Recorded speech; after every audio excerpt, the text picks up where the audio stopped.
Hello, everyone, and welcome to Fumbles and Fame plays Tomb of Annihilation. Fumbles and Fame is an international Discord community created to connect DMs, GMs, and players around the world to discuss and enjoy our love for RPGs as a whole, and to play them together with a particular focus on D&D. With all that being said, it is important to note, that we at Fumbles and Fame are not affiliated with, endorsed, sponsored, or specifically approved by Wizards of the Coast LLC. Last time we played, the party had begun searching for their missing dwarven friend, Mr. T. They knew he had been taken by Grung, but were unsure of how, where, and why they had taken him. Dealing with assassin vines and other small problems like the addition of Rosia, who was the last of her party, they finally arrived at the end of the tracks they had been following. It was a strange circular maze that led to an inside filled with a community of the Grung, small frog-like humanoids. Interestingly enough, when approaching the maze, the party were beset by some of these Grung, green-skinned, led by an orange-skinned Grung. He seemed to communicate that they should follow him, and through the use of their wits and a clever comprehend languages from more, Runa was able to communicate with the Grung. That led them to being roped into performing a part of a strange mating ritual of the king of the frog people, Groic. They were given a box of magical paints and told to create Nang Nang, some strange frog-like deity that the Grung worship. They somewhat successfully pulled off the ruse, and with that were returned to them Mr. T, absolutely heavily drugged and poisoned, which was quite a feat because he is a dwarf, yet still drugged and poisoned. As they retreated, their new friend, Ambrosia, revealed her true nature, in that she was a snake person, an abomination, in fact, who led a troop of Yuan-Ti into the Grung village, and there beset them and the party. Seeing that the battle would be lost, your guide, Azaka Stormfang, revealed her true nature as a were-tiger and repaid the life debt that she had promised to the party, laying down her life so that the party could run away. As the party ran away, the smallest little signs of dawn had begun to peek through the jungle foliage. It's hot, you're sweaty, you're tired, you've been up late, you've been through some emotional ordeals, you've seen your guide cut down by snake people, you've seen hundreds of Grung who, for all intents and purposes, had merely misunderstood your intentions when stealing Mr. T. They are now dead, demolished, burnt alive, and whatever else unimaginable things you can think of happening. And as you run through the jungle, half out of breath, Runa, you have Mr. T over your shoulder. Mr. T, you are incoherent, completely drugged at the moment. What is the party's next move? When you say we saw her being cut down, are you meaning that literally we saw her being dismembered? Yes. So there's no chance of going back and saving her? There's no chance that she's still alive? That's what I'm asking. Okay. She put up a good fight, but you know she's dead. I mean, we did see her being almost gutted by those weird ape-like creatures, so a part of me still held the hope that maybe she's just hurt and we can go back for her later, but that sounds not like it.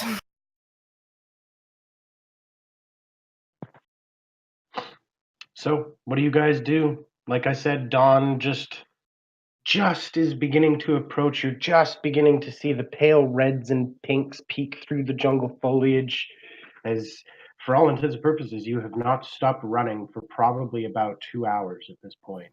Okay. Now, you do not have anything charging immediately behind you, at least nothing that you can hear at the moment, even with your passive perception, Runa. Okay. So what do you do?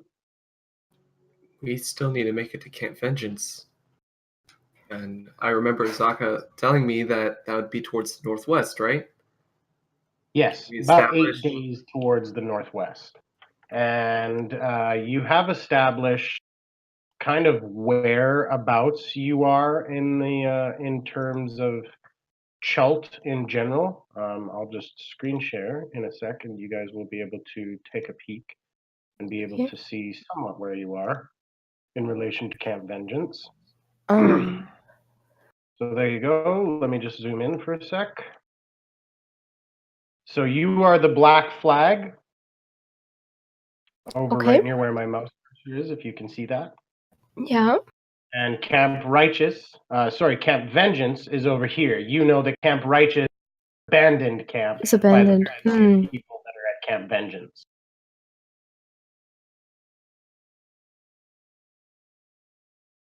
And one hex is 1 week of travel through the jungle. 1 hex is 1 day. 1 day. So we should be able to make it in about 10 days or so if we don't lose our way. About 8 days, actually. 8 days. Okay. Which is about 10 miles. Now, normally a person can travel about 24 miles in a day, but because this jungle is so thick and you have to climb up and down and over and across all sorts of root systems and everything else, it reduces you down to 10 miles a day, which is kind of infuriating. Okay. And you have an unconscious dwarf to worry about. No. That too. We have been running for 2 hours, he said, right? So Runa is panting, having Mr. T slung over her shoulder, and she starts to stumble and go down to her knees, blood and sweat dripping down her face and from her nose. And she holds her side and looks at her hand, and it's full of blood because she has been, I think, slashed with a scimitar or something like that from Ambrosia, and is pretty pale underneath her fan, and like, oh, maybe I should take care of that. She looks slightly shell-shocked from having seen their guide being cut down and just running headlong to safety, basically. She lets Mr. T dump down like a sack of potatoes. Plop. I say we make camp. Yes, camp. At least Camp sounds like a good idea. Yeah. Okay, so you guys set up camp. Do you light a fire for the evening? Sin says, I'm going to go get firewood and I need to go chop out some anger. Is someone else hurt? Not Sid. Everyone else okay? Okay. I'm gonna keep lookout. Okay, then I'm going to heal myself. I think Morthos would go on another scavenging for whatever he can find to eat. Okay, roll survival check. 13. Not much, you find. Not much that you at least trust. There's lots of things that seem edible, but without Fair a enough. doubt, you can't tell. I have still some spell slots left. If you want, I can create food and water again.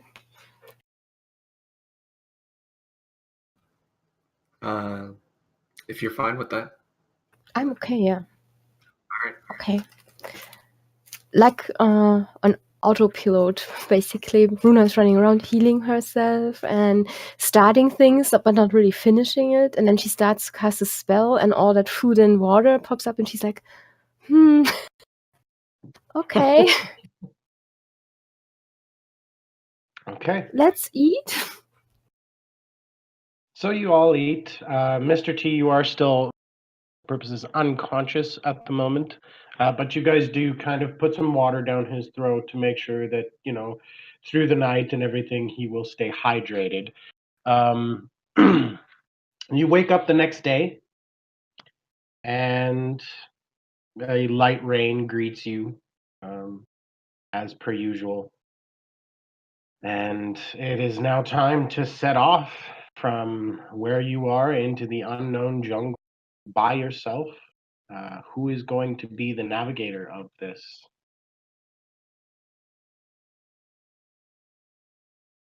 Has anyone of you nature experience? This would be a survival roll, just for Okay. game mechanically, so you know. Yeah. I would have And some we have our experience. first redemption in the Twitch chat. It is a cheers. So once again, we'll cheers to Gary Gygax in the name of Cheers! Exilium. Yay!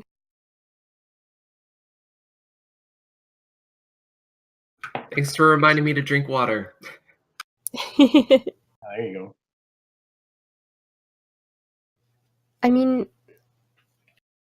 I have a lot of experience traveling, but normally I've been traveling on the well-maintained or mostly well-maintained roads of the Sword Coast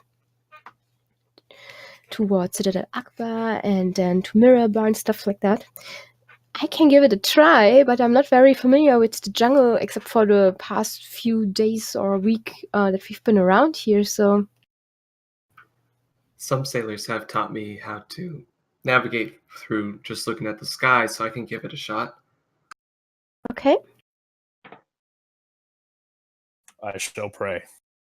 Can I don't know, give him guidance or aid him or something to take the aid action? Or can Are I you only do that if proficient? I'm proficient? No, I'm not. Then you cannot aid him in this. I see. Anyone else who is proficient in survival would be able to aid Morthos. Otherwise, Morthos, you are rolling on your own. All right. Yeah. I'm just giving you guidance then. So that's an extra D4, I believe, Runa. Yes. 7 total. 7 total. All right.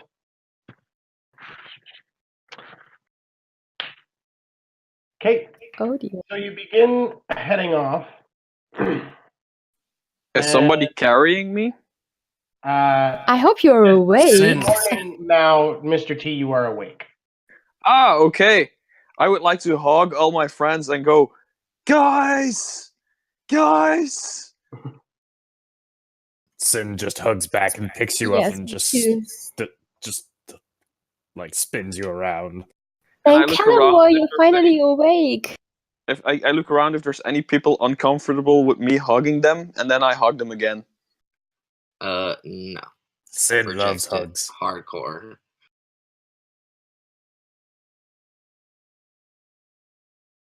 All right. I just keep hanging on to Runa. I just keep hanging on to her. And while she's walking, I just keep hugging her. Actually, after what I leave. saw last night, I really need those hugs. So I'm gladly taking them and giving them back. All right. Don't And you you guys dare to begin- ever scare me again like that.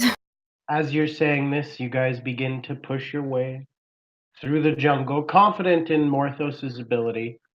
Morthos, you seem to have kind of rather more lucked out than actually found your way exactly. You do seem to kind of midway through the day, you kind of reconfirm to yourself, you're like, okay, yeah, I am going northwest. Good, I guessed right. And you kind of keep going very confidently, of course. Kind of hand on your rapier, trying not to alarm anyone. As you look down at your hands, you do note that that black vein has now extended beyond the cuff of your glove,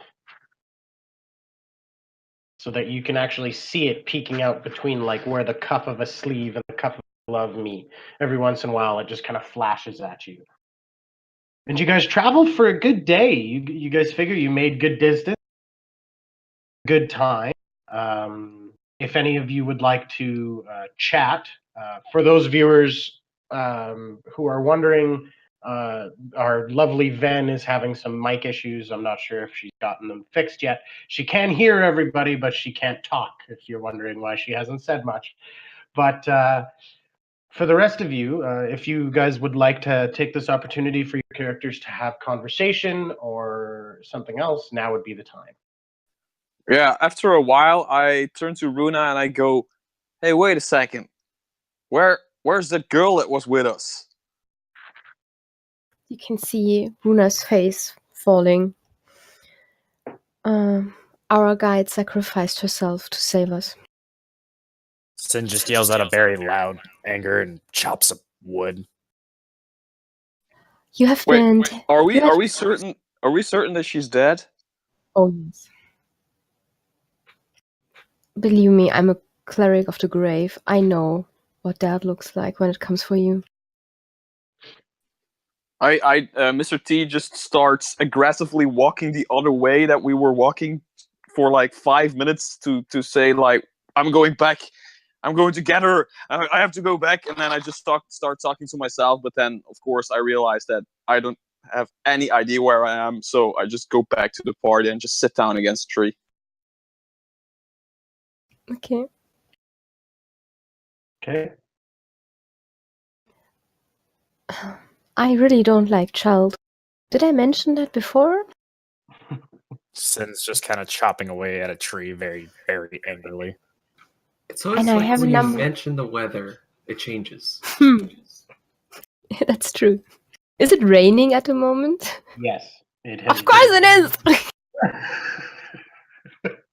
It has been. I said it at the beginning of the day. Yeah, that's true. Never said it. But there's something else that I hate more than the weather, I said to Morthos, and that's Yuan-Ti. Those lying, conniving snake people sneaking up on you and taking advantage of our good nature to save them, leading them to those poor little frog creatures. I mean, that king was insane. Did you just say Yuan-Ti? Yes. Okay, Mr. T just starts aggressively walking in the other direction again, just like Sin, I'm mumbling grabbing Sin just his goes and bar. grabs you and just says, Freaking "No, Grabbing there's his no beard. point." Yes. I've got my I'm holding- sword in my hand and my shield in my hand. I'm like going. I'm just walking. Sounds like your party has essentially pinned you to the ground. Yes. He's holding your belt and I'm holding your beard. Yep. Nope. That's Last time probably you the went correct missing, move. we had trouble with Grung and Yuan-Ti, and our guide died. So no running away from us. Would Morthos know anything about the Yuan-Ti? Roll an Arcana check.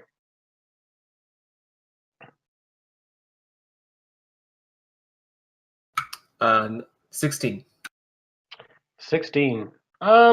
You've heard obscure tales, most of which led to you hearing about tales of in the Western Heartlands. There seems to be an area, a moor, that actually Yuan-Ti quite frequent.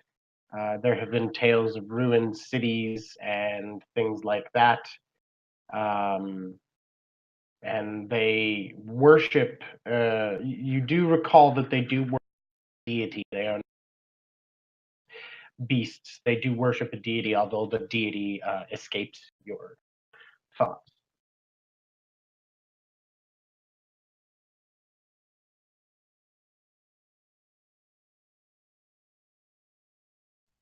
You guys can hear me, right? Yes. Yay!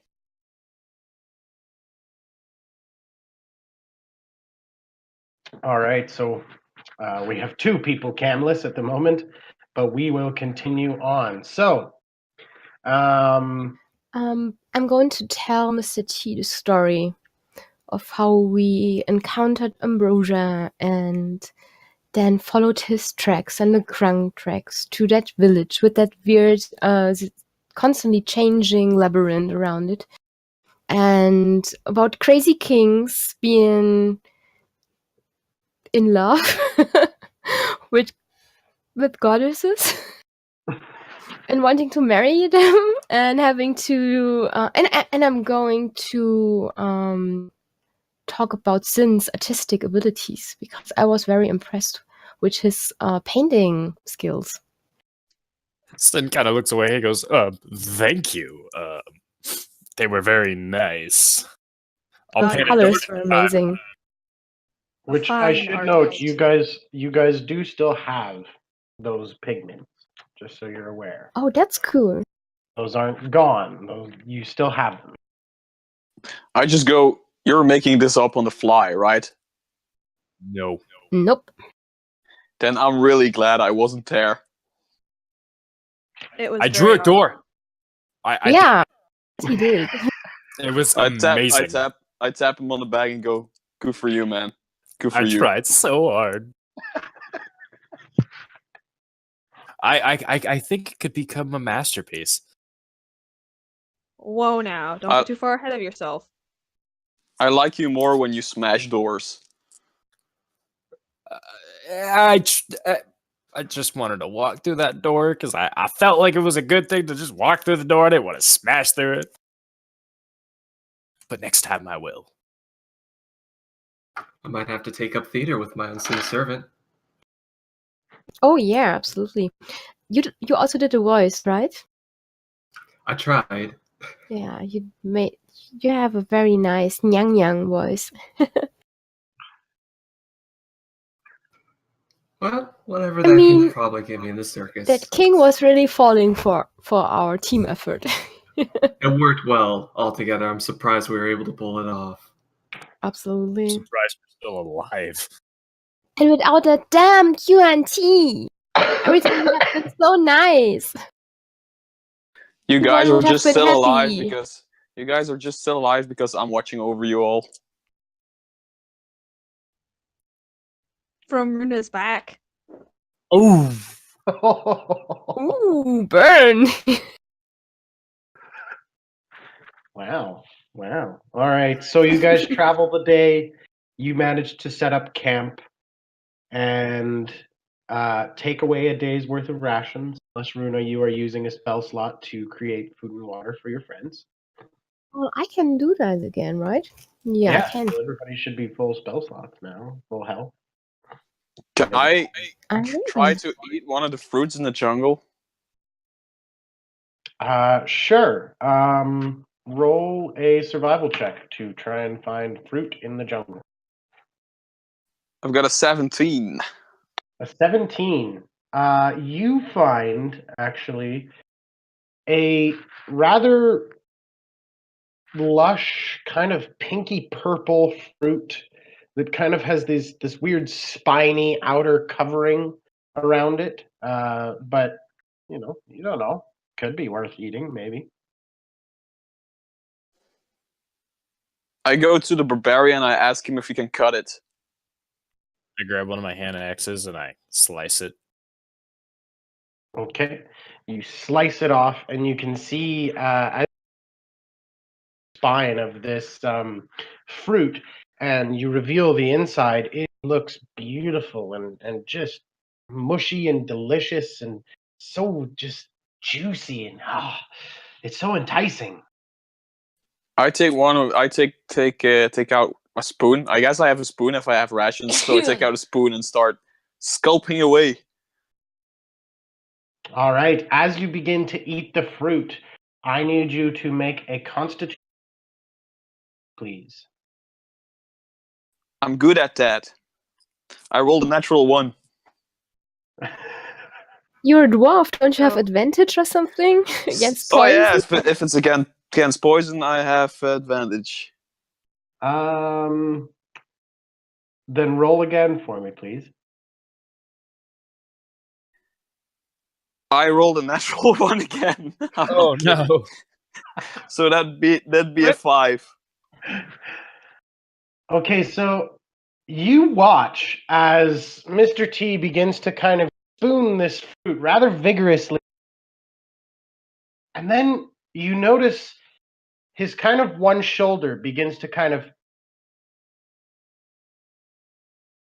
and then the rest of him kind of begins to go. And then his feet begin to start tapping. And then he begins to really joyous dance.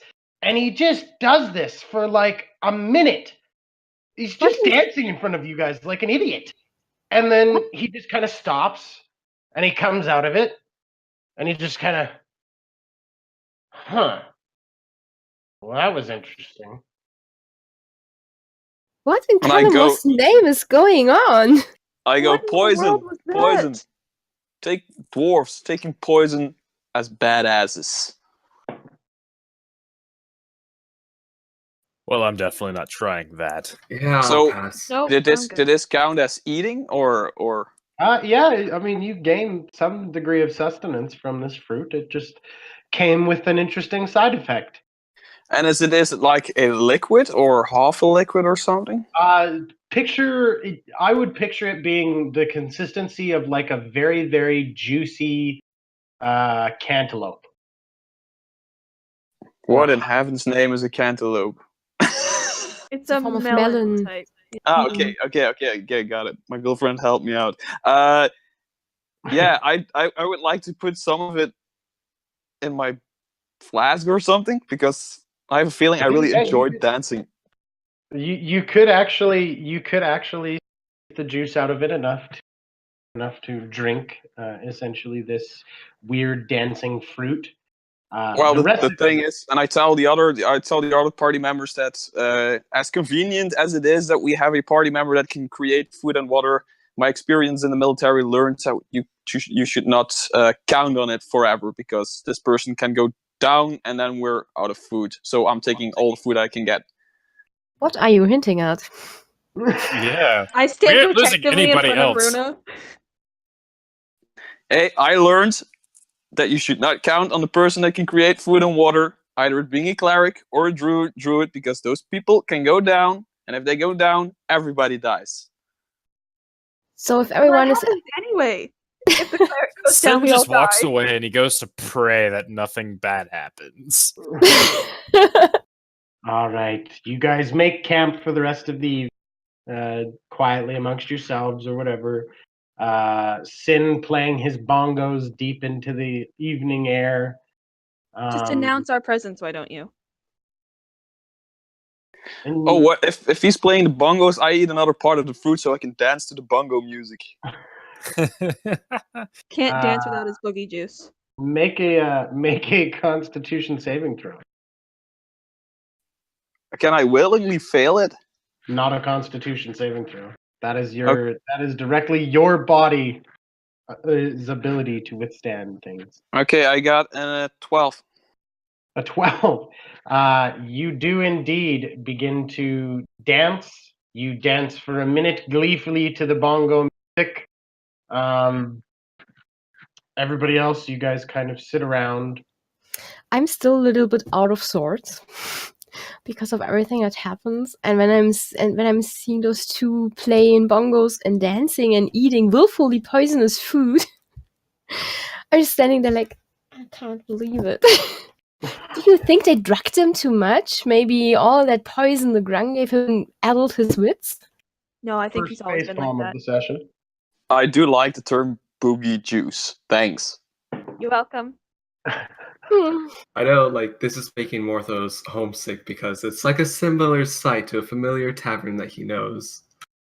Sin turns around to Morthos and looks at him very sternly as he plays his bongo. Very, very, very vigorously. It's just I'm just Or throwing those- my hands up in the air and like, I'm going to pray. And turn around and leave. Morthos I'm out just of wine. shakes his head, just like, nah. Maybe If it's drinking some wine, Ben. If I have any, I don't think I have any more. No, you actually would probably be out of wine at this I'm point. having withdrawals.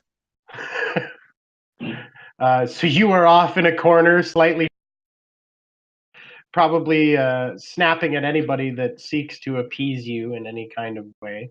Bearing fangs. You actually bearing fangs. Interesting.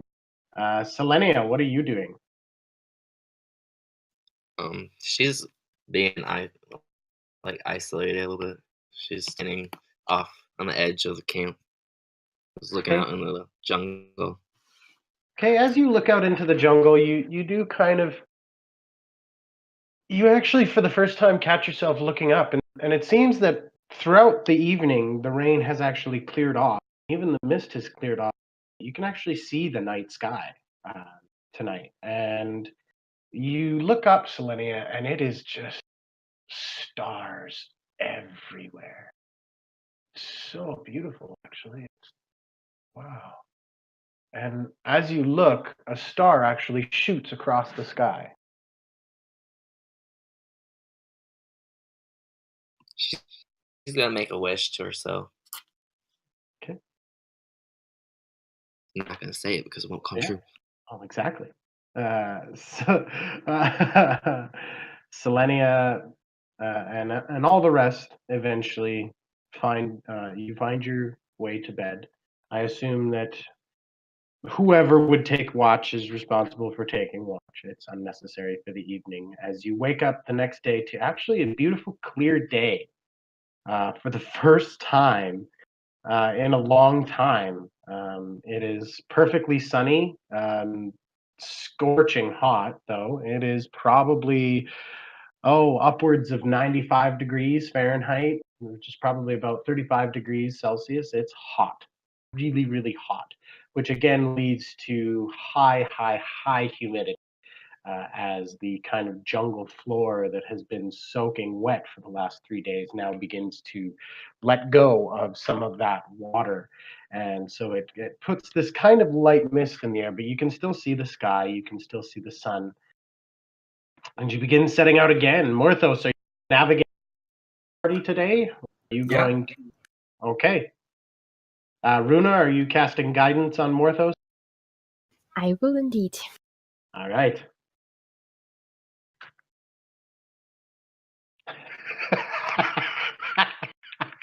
Doesn't look good. That's a nat 1. Oh dear. Oh no. That's 3 already this session. Welcome to Fumbles. Yeah, welcome to Tomb of Annihilation. Or Morthos' luck. All right. Morthos, roll me a d6 for me, will you? That is a 5. A 5. Okay. You guys traveled for some time, and you walk along. Your day passes by uneventfully, although somewhat familiar.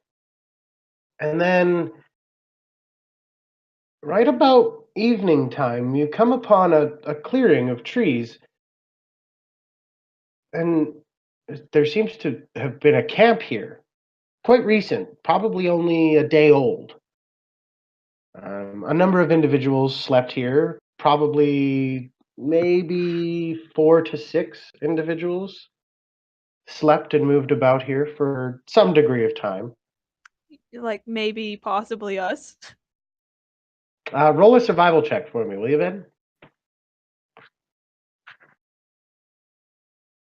Ben? Big fat 3.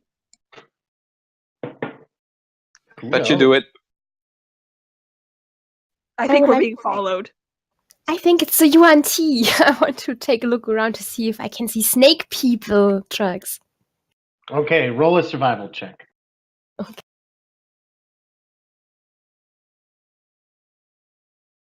I rolled a 2, so that's 7. We are cursed! We're never getting out of this jungle. You guys need to spend some XP and give these guys advantage. They are just having a time. Can Sin Aw. just roll a survival check just for the hell of it? Sure. Why not? I rolled 2 once with advantage, so advantage doesn't help. I've been rolling like 19s and 20s. Now I get a 1. Survival. entire No, party. nobody rolls survival ever again. The entire party is now convinced that you are being followed by this group of 4 to 6 individuals. Runa is absolutely adamant that it is more Yuan-Ti in disguise. Absolutely. Sin looks about furiously, waiting for an ambush. Selenia just kind of looks about, a little bit confused. And what do you guys do? Are you guys going to use this campsite? I crawl into a tree to see if I can spot the enemy crew.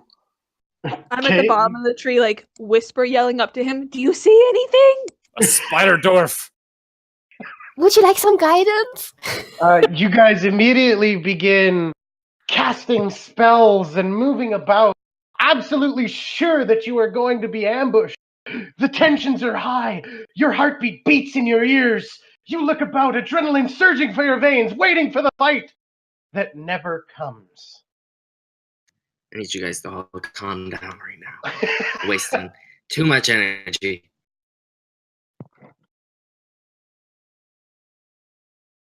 So, do Can I you roll make like that a? here? So yeah, can I roll another survival? Sure. I'll allow Selenia to roll hers first. She hasn't yet. It's just a trick, you know? They try to keep a mirage. us 20.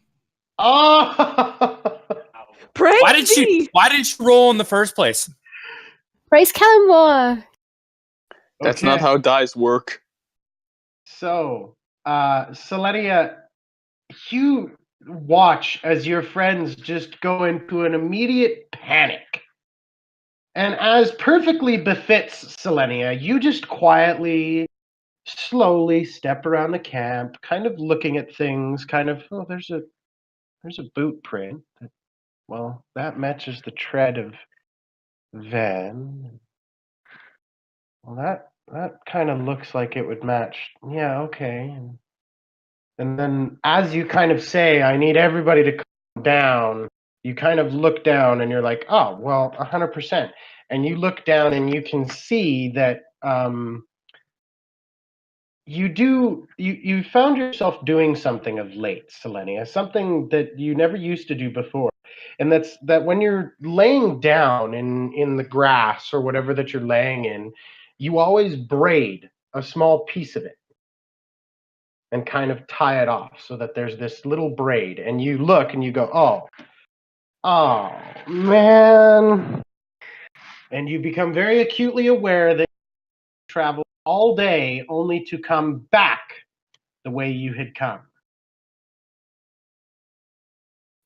Cool, Sid we looks now over have at headquarters. Oh man, Morthos. Sin just slowly turns his head, looks at Morthos, and looks The rest back. of you still don't know what is going I'm on. holding my mace. What? Did you see tracks of the Yuan-Ti? Where are they? Where are they? Yeah, like I yell from the tree. Guys, it's probably an illusion. It's illusionary magic.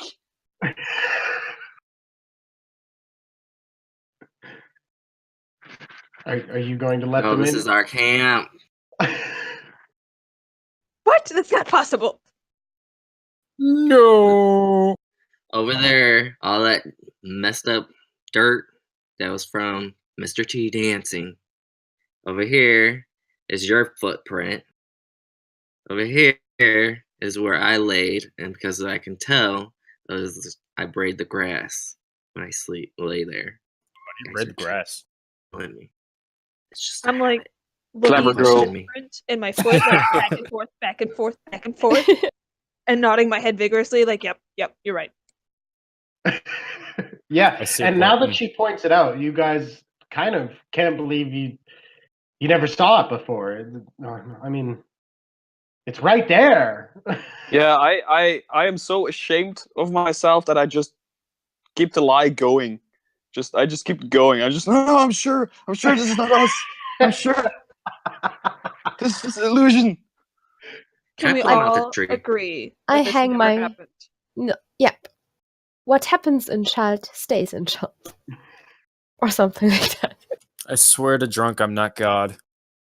Runa, for some small moment, the voice of Artis making fun of you guys for needing help, and you guys swearing to him that you were better on land than on water, echoes in the back of your brain.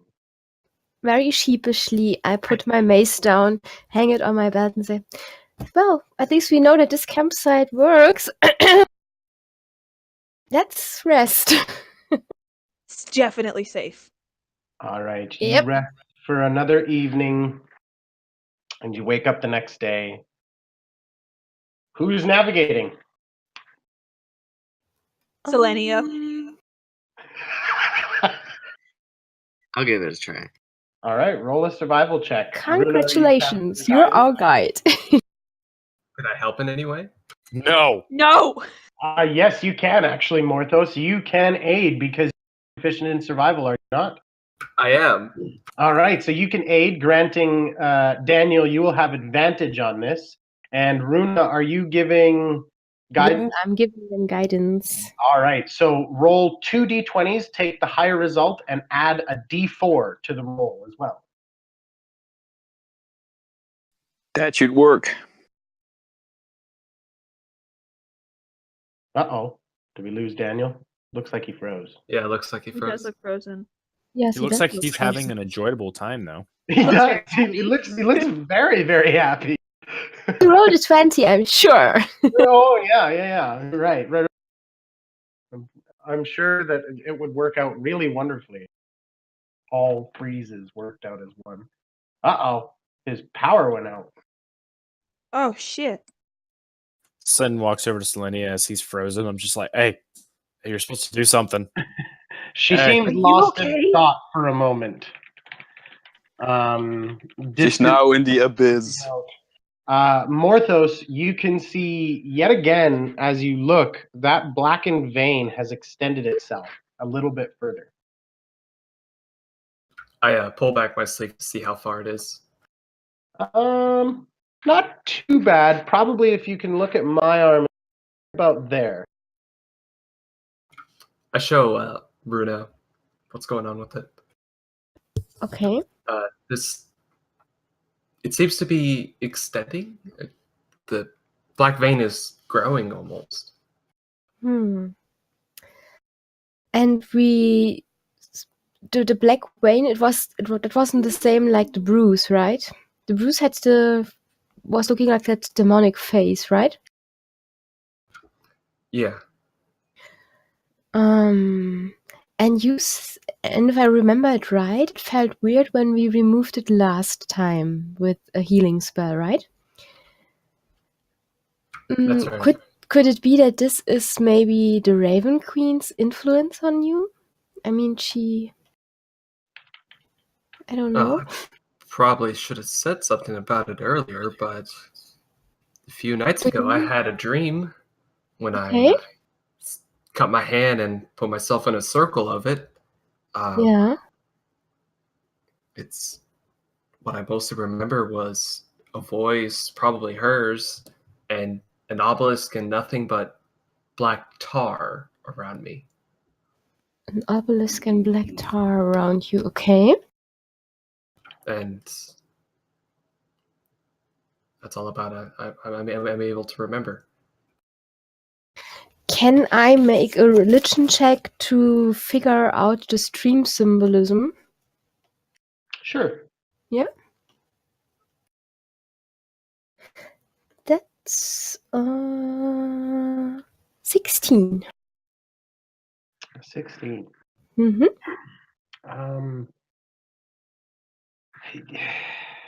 I mean, there's a chance that could have been his deity or pact giver, or however he wants to call it. That could have been the Raven Queen reaching out. You're not quite sure what her domain looks like. Okay.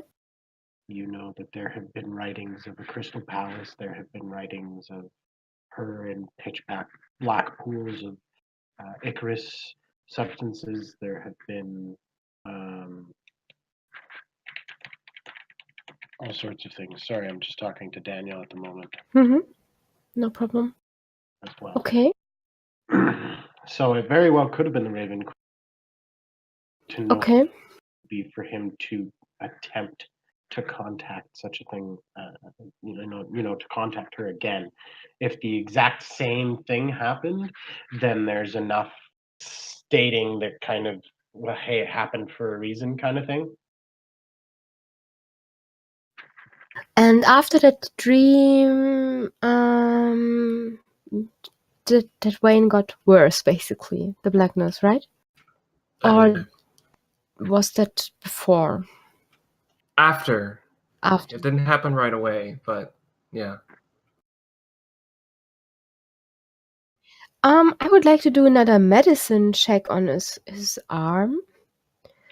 And I'm not really sure if healing it with magic will help, because the last time it didn't feel good for you to heal it. I mean, your skin was unblemished afterwards, but I think you felt worse after it, and it just came back. So I'm not sure what to do here. It's not Um, bothering me, so yeah. we should leave it alone for now and see Yeah. what I happens. think we should cut off the hand. I I- like my keep hand. this. I would like him to keep his hand as well, and I rolled a medicine check 23. Just Oh. saying, if it kills him, I told you to cut off his hand. Okay. He is hearing. He's on his Yes, we phone. can. I don't know what happened. I'm sorry. That's The okay. power went out. Oh dear. So what did I miss? Mortis was not a lot. showing me We his were talking hint. about Morthos's vein. What'd you roll on the medicine check again, there, Runa? I rolled a 23 on medicine. 23. Yes. I Ah. am a healer. You know, you're not sure. It may not be a bad thing for now, but if this reaches his internal organs, it could very well become a problem. Told you. Okay. I'm saying that out loud. Should I try to remove it again with a restoration spell? Like last time? He does. You figure he's got some. He's got probably, I'd say maybe a month to 2 months before you figure that exponentially it would slowly reach his heart. But should that happen, you can imagine that it wouldn't be. Okay.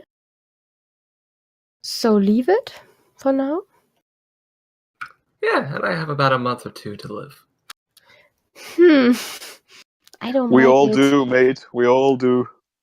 But this looked different than the rot that the people that were suffering from the death curse were under. Or does this look similar? There are a couple similarities, but you would think that Morthos would know if he died. you know what I mean? Like, so it's very strange. Yeah, but I mean, his family has this connection to the Raven Queen. He has the tattoo. Maybe he's somehow connected to the Raven Queen. Is different from Kalimdor in that she is the lady who rules the moment of dying, right? Well, Kalimdor is taking in the souls and judges those who are not being scoped up by their gods, right? Yes. So maybe because she is the god governed at one precise moment, and the soulmonger is doing something at that moment, right? Before the souls can go on. At least that's what Runa knows from her order. Logically makes sense. Yeah, I'm saying that out loud in character. So maybe it has something to do with not only with the Raven Queen, but that tattoo somehow links you, and your powers in combat come from her, or through some connection with her. Basically, the way I am being able to cast spells by the grace of Kalimdor, the Raven Queen is granting you powers, right? And if she is the one, maybe she's one of the gods of death that is mostly affected by, or more affected by the soulmonger, because it's that precise moment that she governs. And when the souls are not being shepherded on, maybe you are having the light version of the death curse on you, because it does look a little bit similar. I'm afraid I have to repeat myself. We will have to keep this under watch and try to gather more information. Maybe somebody in Camp Vengeance would know something about it. So the sooner we get there, probably the better. Yes, that's a good idea. You did also successfully commune with Now, I should note that this entire you didn't need to stop and look at the arm. You could look at it while you're in. While we were walking. Get a roll from Daniel while the power was out. So Selenia begins pushing you guys forward. It doesn't seem to be back the way you came, but does look different than the time before. And as you travel along, in the afternoon, you come across a small clearing where a few of the trees have kind of been cleared away either naturally or by something long, long ago. And you can see that you're standing kind of up on the ridge of a small hill looking down, and kind of small, medium to large size boulders kind of dot the landscape, and small little grass grows in between. And you can see a dinosaur actually slowly kind of lumbers into view about 60 feet away. It has a hard shell back covered in smaller pointy spines all around the side and along the back. And you can see that its body ends in a huge hammer-like tail that swings dangerously from side to side. And it seems to be grazing below, but as you continue to watch, you can see the dinosaur turns, and all of a sudden you begin to note exposed ribs and rotting bits of flesh hanging off like macabre little streamers, some of its intestines dragged on the ground that you couldn't see before. Pull It out my spear. and it sniffs the air at you, and with a strange, disturbing noise of this kind of, it begins to charge at you. Everybody, roll initiative for me, please.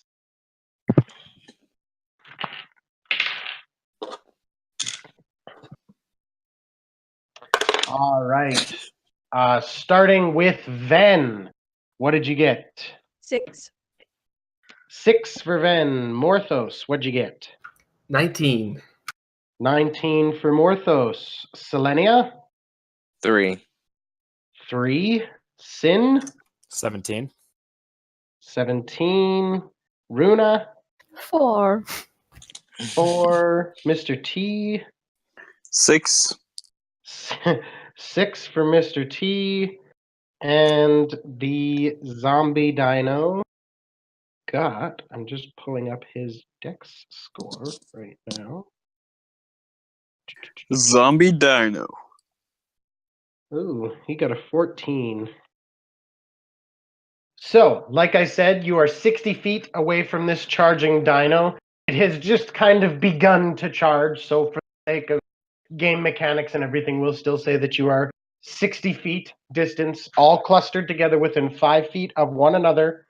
60 feet away, you are on top of this ridge. There are certain degrees of cover that you figure you could get should you have to deal with this thing at range, but however you want to approach this, you absolutely can. Morthos, you are up first. Okay, so he's going to move at an angle away from the party and away from the zombie dinosaur. Cast Hexblade Curse on it. Sounds good. Eldritch Blast. Excellent. At what distance are you moving on an angle? 20 feet? 50? Yeah, 20 feet to at an angle. To the right angle? Yeah, to the right angle. You are probably about 10 feet away from the party and 70 feet away from the Ankylosaurus at the moment. That's still within range. All right. And your Eldritch Blast is going to be added thanks to Skirl. I'll take the first rolls. That is 23 total to hit. 23 absolutely hits this dino. Yay! That is 1 plus 5 total force damage. 5 total force damage. Okay, and you have cast Hexblade Curse on him. So you guys see that this zombie gets kind of shrouded with this dark amorphous energy that begins kind of coalesce around him and kind of outlines him as he comes. And Morthos unleashes this crackling energy that you've seen before, and it slams into the side, yet the creature will barrel onwards. Sin, you are up. This creature is 60 feet away from you. Morthos is 10 feet on the angle to your right, and there are stones and everything else. You imagine that if you really wanted to, you could actually probably leap off one of these stones and come down kind of Conan style onto this zombie, if you could make it to 60 feet. Movement is only 30. Okay. But if I'm jumping down to smack it, then I guess I could try that. Jumping 30 feet. Let's see your strength here. 20. Oh, you know what? Roll me an athletics check. Gladly.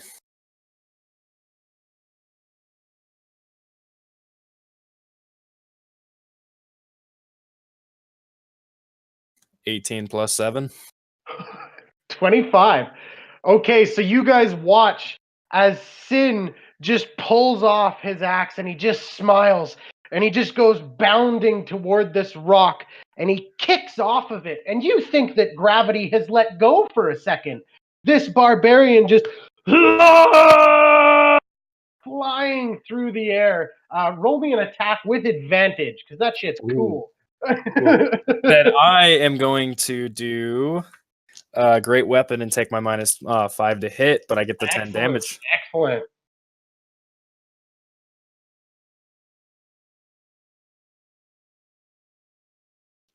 (13 to hit).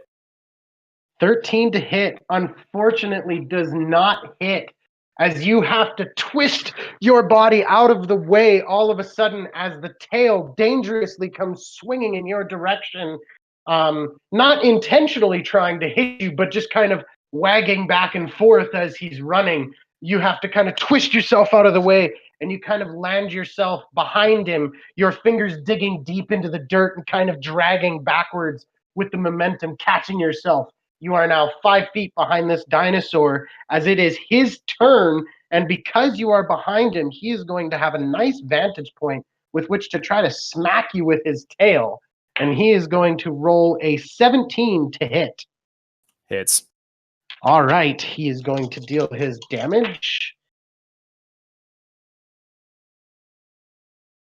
17 bludgeoning damage smacks into you. You hear a couple ribs crack under the pressure, and I need you to roll a strength saving throw, please.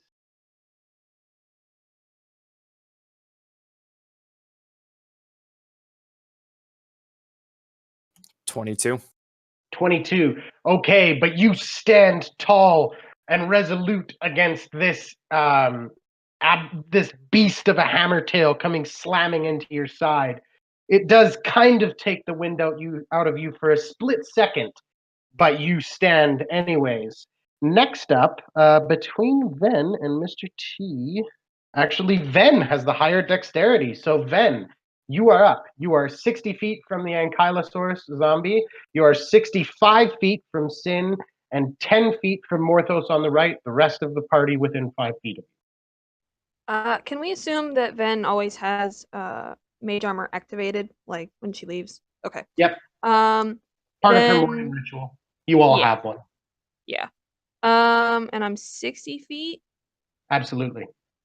Okay. I'm gonna move a little bit to the right of the party to maybe get halfway behind a tree or something. Just I don't want to be right in a group. Okay. 10 feet away, 15 feet away. We'll say 15. Okay, 15 directly to the right of the remainder of the party. Yep. And what are you going to do? I'm gonna magic missile the dinosaur. Okay, range on magic missile is 120, I believe? Yes. Okay, yeah. you're well within range of magic missile. Just I'm a gonna simple regular magic missile? Nope, I'm doing it at level 2. Ooh, so 4d4 plus 4, technically, if you're casting it all at the zombie.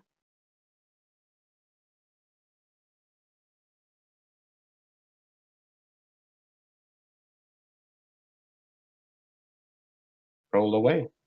13. 13 points of damage. Okay. These 4 force missiles come flying out of the kind of foliage to your right that stands up on this ridge, and you see these darts go down and slam, spiraling into the zombie, but it seems completely unfazed by them intent on looking back at Sin and smacking him with his tail. Mr. T, you are up. You are 60 feet from this dinosaur.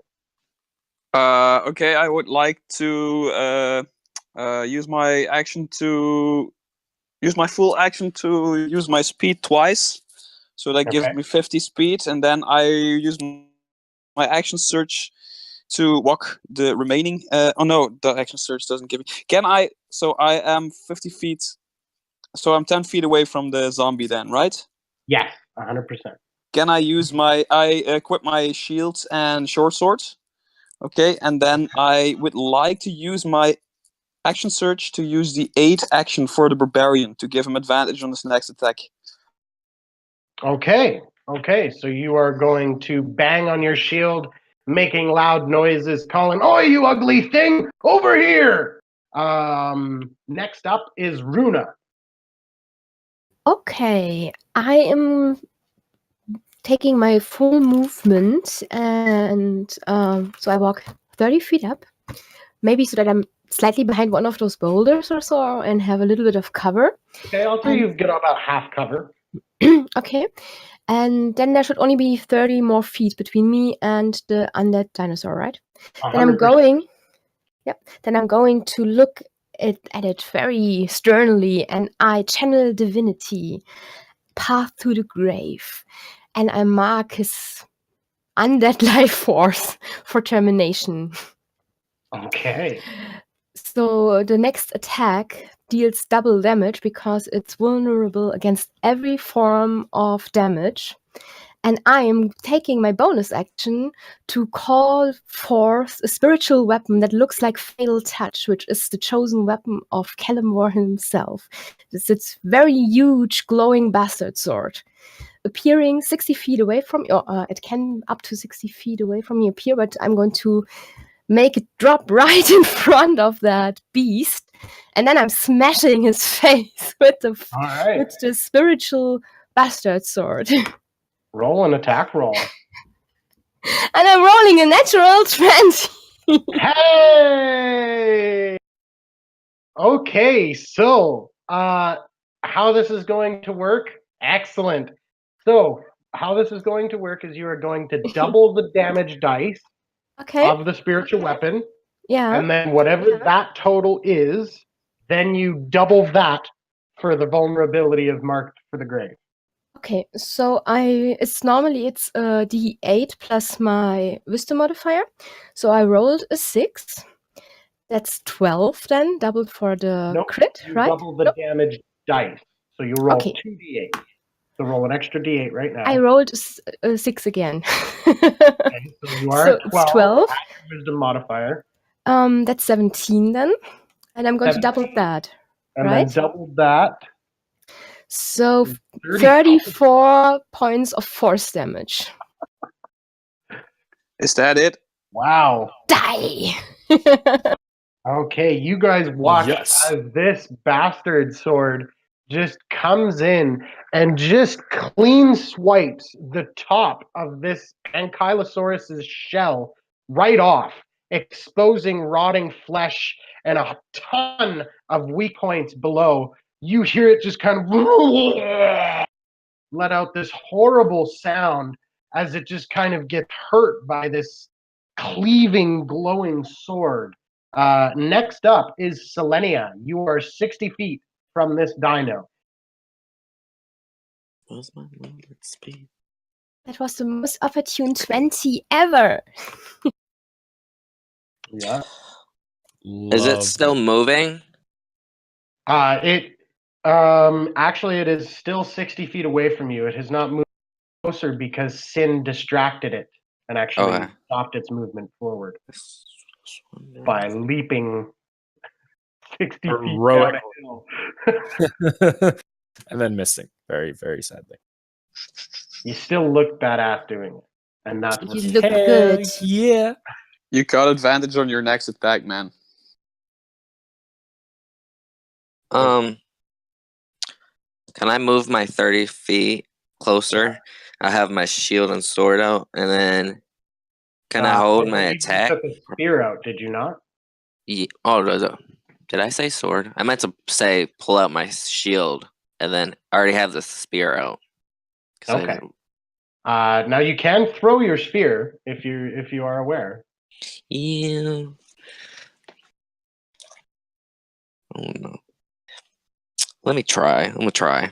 All right. Well, then I'm happy to let you know that as part of this try, you have advantage on this roll thanks to Skirl.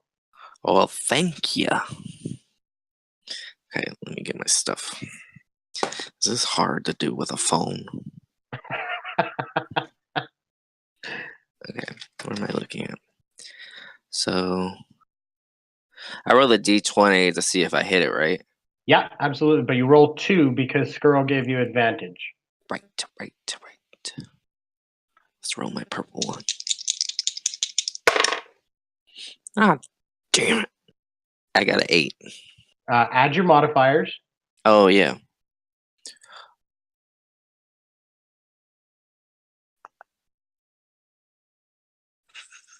Which modifier is it again? It'll be in your attack bonus under spear. But if you want to quickly add it, it will be It's your the dexterity throw. plus your proficiency bonus. Okay, I don't because you're have throwing it. any bonus with my dexterity. So, yeah, the 7 and 3. Just be adding +2. It's 2. Oh, yeah. So 10 Can't total you to hit. can't you throw a spear with your strength? Actually, Thrown yes, weapons. can. You can use strength for thrown weapons. So I believe so. Let's see. well, that's what I've been using since the beginning of 5th edition. So I might be wrong there. No, I'll look.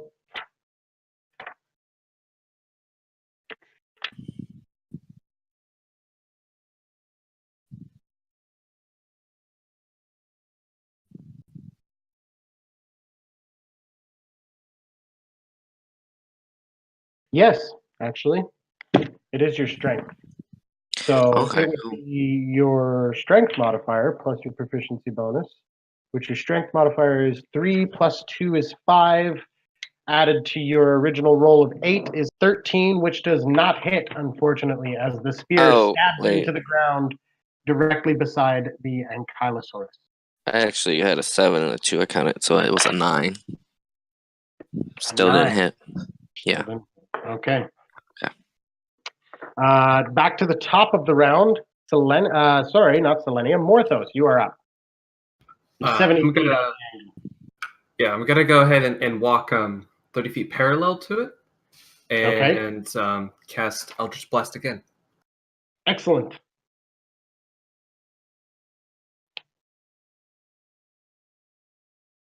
That is a 15. 15 hits.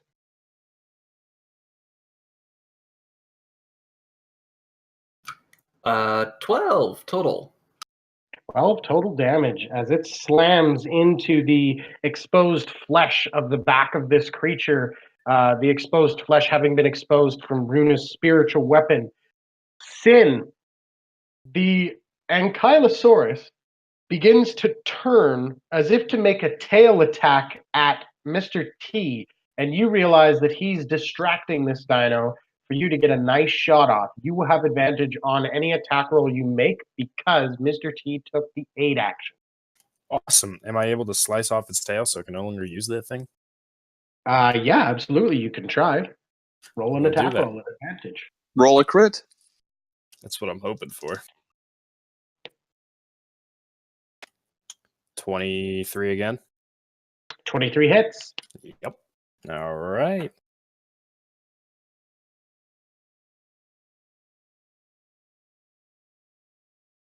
$11 points of damage. 11 points of damage. Okay, so Sin, as you strike out with your axe, you slice this tail that is like just kind of halfway over the body of this Ankylosaurus zombie. And you slice the tail off, and the hammer end kind of falls off and hits the middle body of this creature, and then it just kind of and just falls down to the ground. Yay! Congratulations, we are out of initiative. Good job! Grabs the tail and just I yell from behind the boulder. For a trophy. All right, yeah, you guys handled that very well, very quick. All right, so you make camp. I drank some boogie juice just to celebrate. Okay, roll a Constitution saving throw, and this is the last of your boogie juice that you have. I rolled a 9. No, sorry, I rolled a 17. 17. This time, unfortunately, you do not dance. Okay. But you dance out of spite anyways, almost pretending like it has taken part of you, but the rest of you guys, you can tell that Mr. T dancing. You've seen it more than anything. I'm clapping Sin on the shoulder and said, "That was amazing. That leap. It's too bad that we don't have a bard in our party. Someone should write a song about. Maybe you could write your own song about it." All right. And you guys make camp. Now, for the next few days of travel, I need somebody to roll one navigation check for 3 days of travel. Not me. Morthos is gonna. I give guidance. Would Morthos be able to help whoever's rolling? Yeah. That's what we'll do. So whoever's rolling, Morthos is helping you. Then Sin says, "I'll try." Okay, I give you guidance. Okay. Okay, so with With the wisdom of 10, roll a survival check. the guidance, it's a +4, and with Morthos is Is it 8. +4 or plus a D4? It's a D4. You roll Right. two D4. D20. Take the higher one and then roll 1D4. And I give you advantage. Well, I got a natural 20. Yay! Okay, so Sin, very confident, Amazing!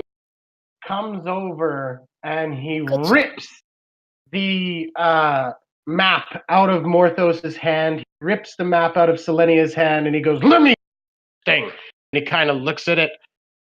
Sin, there's way too many words on this thing. It's not of use to you. There's way too many words. You kind of look about and you kind of look at Morthos. Which way are we going? Morthos tells you. Okay, and you just walk off in a direction. Do the rest of you follow? Yep. Yeah. He All seems like he right. knows what he's doing. It knows the way. Without hesitation. For 3 days, you guys travel in and out of rain, heavy and light, mostly mist.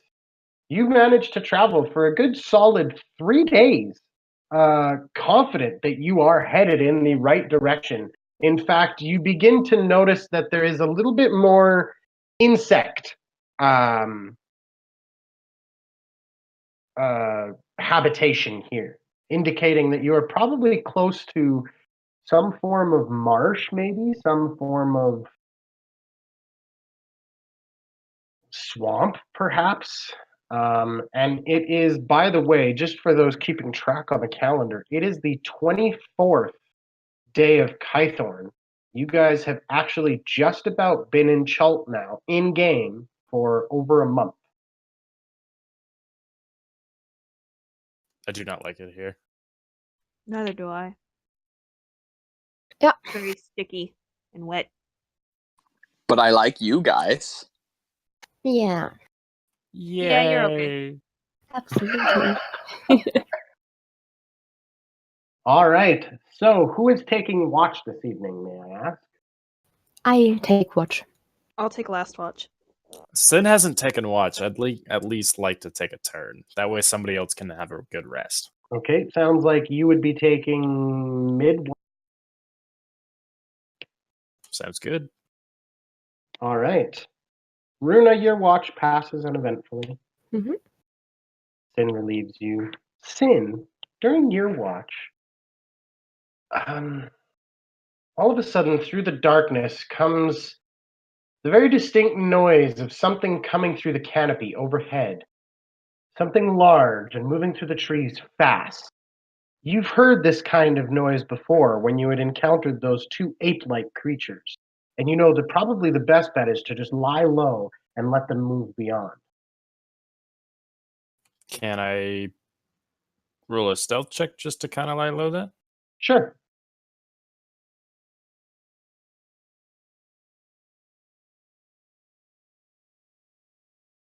Uh, 12.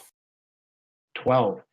Okay, you pull yourself up against a tree and you see these two dark shapes swing overhead and they land about 10 feet outside the party.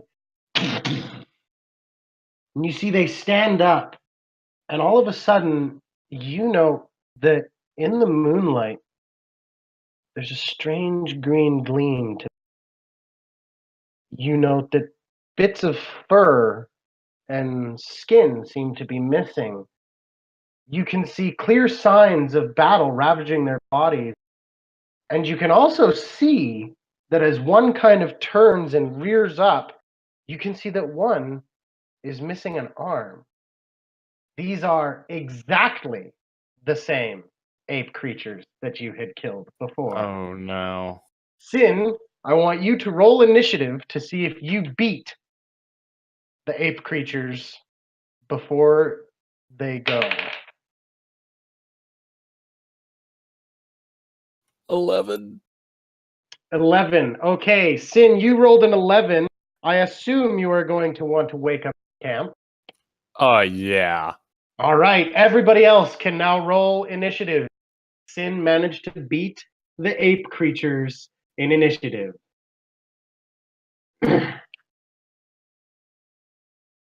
I pull up this random horn. I go. "Roar!"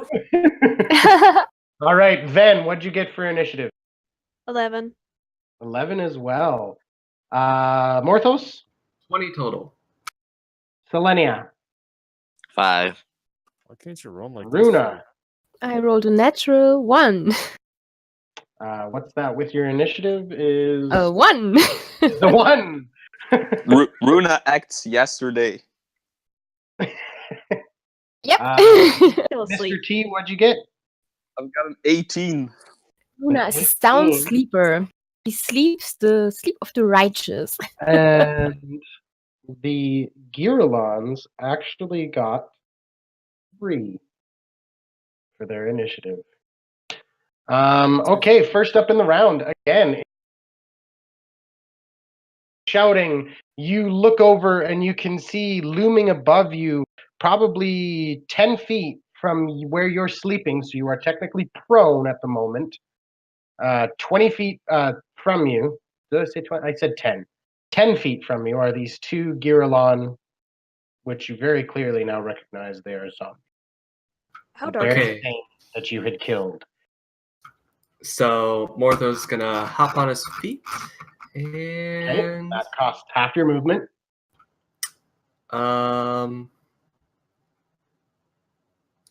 Hexblade Curse on the one with the missing arm. Okay.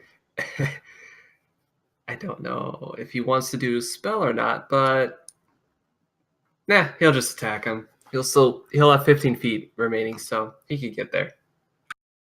Okay, are you attacking him with your packed weapon? Yes. Okay, so you're using a bonus action to summon the packed weapon with No, then that would be it's a bonus action to Hexblade Curse, so that would mean just the action to summon the weapon then. Yes. So I wouldn't be able to do anything. Okay, so you know, he's just gonna mind spike it after Hexblade cursing it. Okay. Mind spike. What save is that? I'm assuming It's a charisma? wisdom saving throw. Wisdom saving throw. Rolled a 17, but with a -2 gets 15. He just takes half damage of 3d8 psychic damage. Wow. And the same one that you Hexblade cursed, correct? That's right.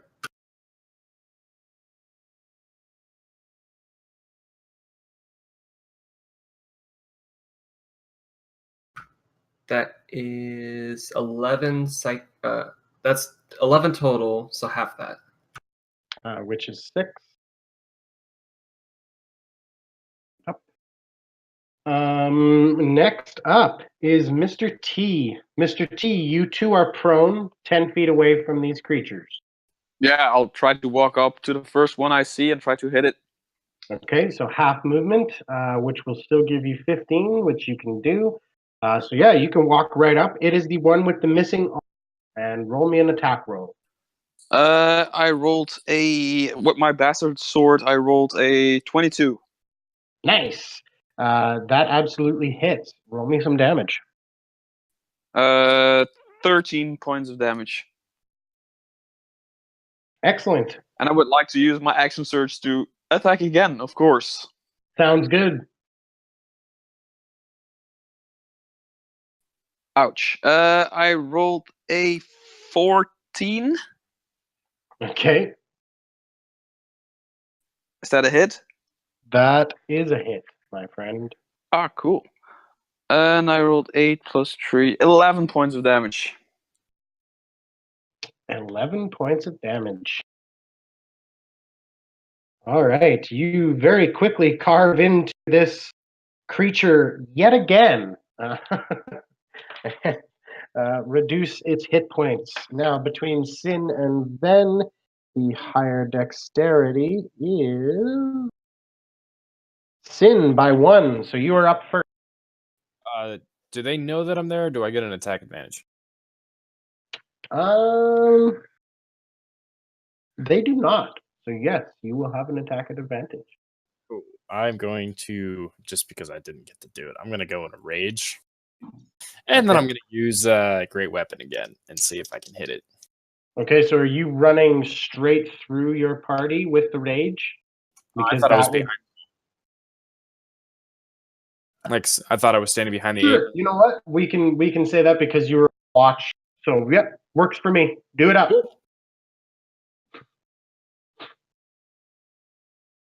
For those prospective DMs out there, that is an example of fuck it to the rules.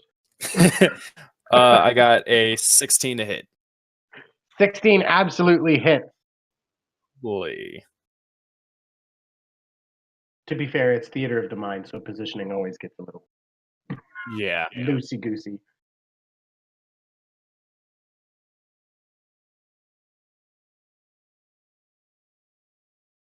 So that's 24 points of damage. 24 to the missing arm one? Yes. All right. You guys have a vendetta against that one. Jesus.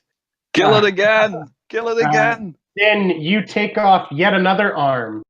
So this thing looks rather strange now with 2 arms, but it's kind of funny because like the one arm on the left side is the upper arm and the one on the right side is like the lower arm. So his arms are like off kilter. It looks really, really weird. Next up is Ven. How dark is it?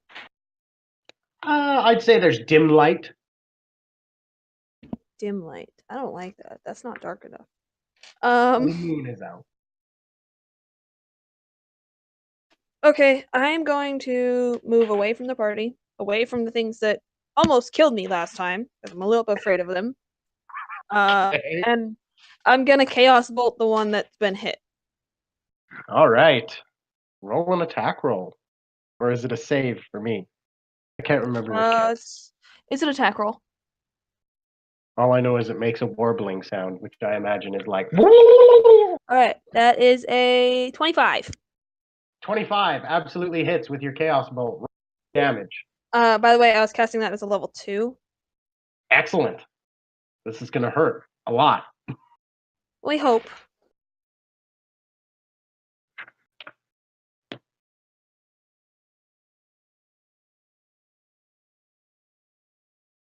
Okay, I got 8, 9, 10, 11, 12. It's only 12 damage and it didn't jump. And it is... We'll say force damage.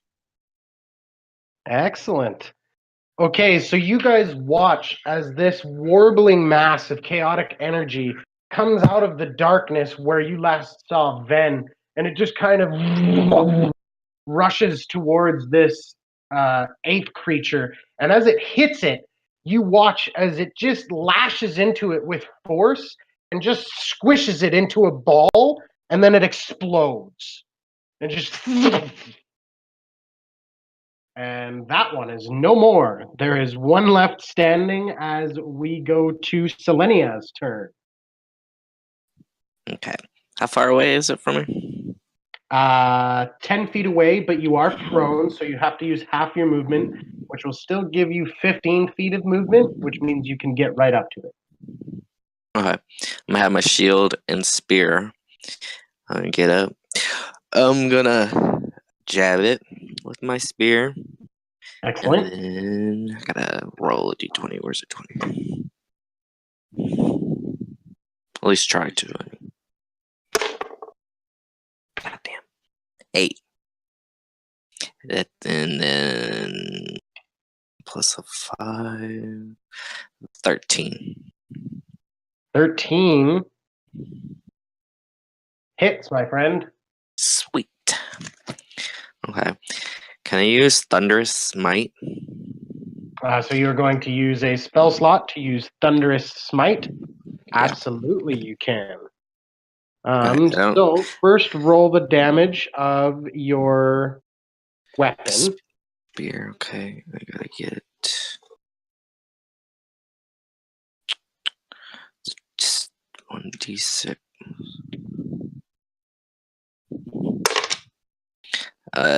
3 plus 3, 6. Okay, so 6 Damage. piercing damage, and then you're going to roll an additional 2d6 thunder damage, and it is going to roll a strength saving throw against your spell save DC. So roll 2d6s. Yep. And you don't add anything except for just the 2 dice together. 8. 8. Okay, so you guys watch as Selenia steps forward and she stabs hard with her spear out. And you watch as the spear tip hits and pierces the flesh of this undead creature. You see it flares with this white light and just this huge thunderous noise goes out, audible to probably up to about 300 feet. And you actually note that it launches this ape creature off of the spear tip and is pushed 10 feet away from Selenia. This actually pushes the ape creature just past you, Sin, not enough to prompt an opportunity attack, but enough that you are now technically considered 5 feet in front of this creature. Just so you're aware. All right. Can I get an opportunity attack because I was standing in front of it? Yes, actually, you can. Absolutely. Pushed out of your square, you absolutely can, Mr. T. I've got a 13. 13 hits. Roll me some damage.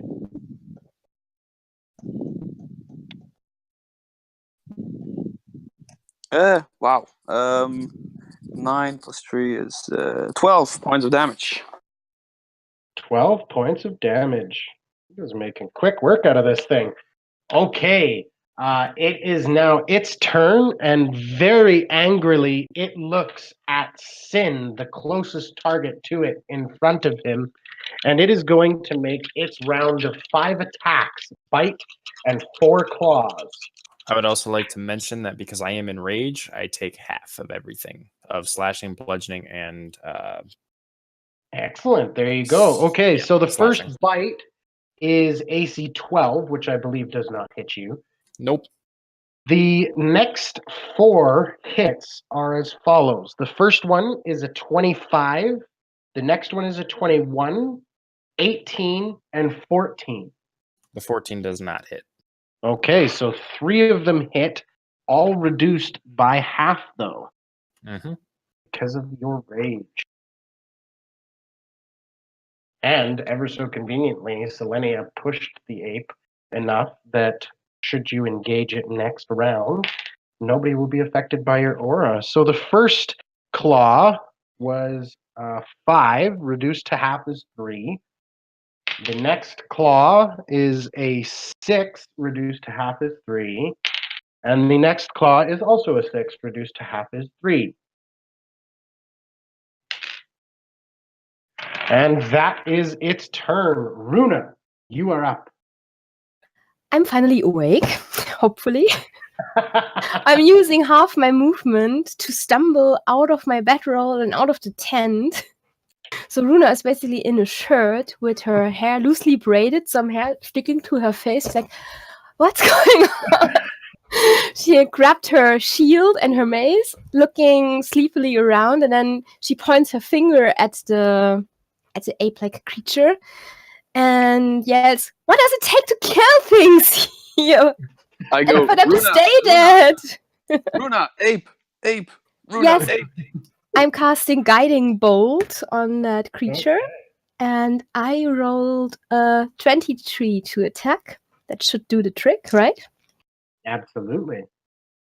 And that's 14 points of damage. Is it only 14? Yeah, 14 points of damage, and it's glowing.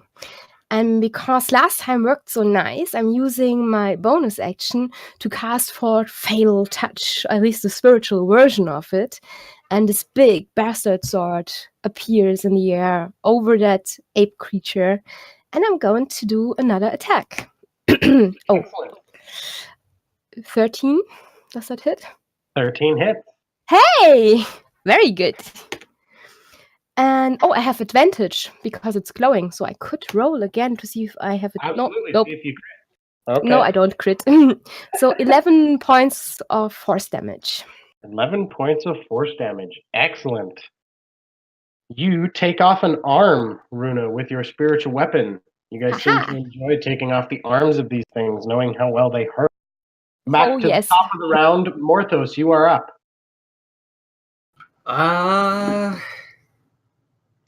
Not too much he can do right now, so I guess. Yeah, he'll just Eldritch Blast. The thing that warlocks always do, that spell. Eldritch Blast? That one. Mm-hmm. Eldritch Blast. 16 to hit. 16 hits. I don't know why, but I always picture whoever casts Eldritch Blast, I always picture that spell literally being the spell that you have to say. You know what I mean? Like, Eldritch Blast! Well, that's 5 total force damage. 5 total force damage. Okay, this thing is reeling on its heels, ready for the final strike. Mr. T, you are up. What should I do? I will attack it, of course. Okay, I've got a 12, which probably won't hit. Actually, it does. Wow, okay. 10 points of damage. All right, perfect. I of course walk up to it. Yes, I figured. As you walk up, you note that the ape creature wants to turn to go and take a bite out of you, and as it rushes forward, you swing your greatsword and sever its head from its spine. Its body falls into the dirt and begins leaking Icarus black goo. We are out of initiative.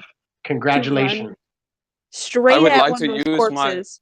I would like to use my bonus action to use Rallying Cry to heal the barbarian for 4 hit points. Cool. Excellent. And then Ven, you were saying you were going to... I want to run at the corpse, kick it, and say, "And stay dead!" Before anybody runs over, my crackling of lightning goes away. Okay.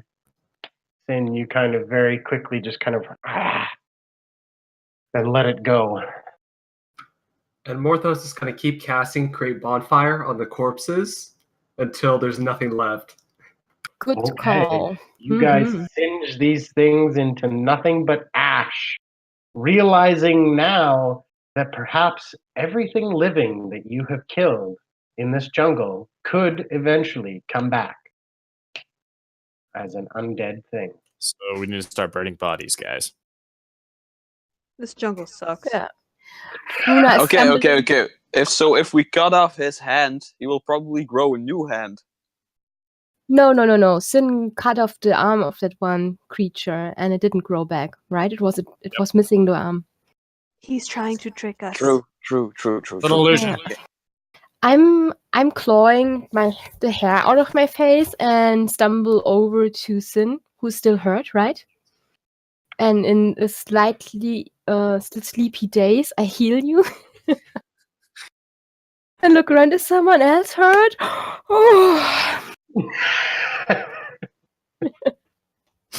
Oh. I heal you for 15 points. Yay. All right. Are you feeling better? I'm patting your shoulder. Much. I want it to be known that Ven is seriously in awe of Runa and her sword antics these past two fights. She feels a little weak in comparison. Oh, I Kara's gold tap was Van amazing. on the shoulder and I go, Van, nobody kicks undead apes like you. Thanks. That means a lot. And let it be known, Arthur said we are incompetent, basically, but look at us. I mean, we don't find our way directly, but hey, we are really kicking ass in the fight. That's what I call efficient. Good. We're going to clear out this jungle. Might as well while we're at it. I mean, I could just keep casting bonfires everywhere. So if we really want to burn down the jungle, Yeah, but I can start it. don't think do the it too long, Sultan because might remember, kill us. you burn bodies, smokes come out. We don't need more things coming to us. Oh, and these Yeah. corpses reek. I just want to point that out. They smell awful. Well, at the point of Morthos creating bonfire consistently, that smell has kind of abated and is now, there's just this general kind of burnt carbon smell, which still doesn't smell pretty, but it's better than the smell of rotting / cooked flesh. Runa says, I think there is a ritual that the cleric can do to prevent creatures from rising from the dead as undead. I'm not sure if it will work on animals. It works on people.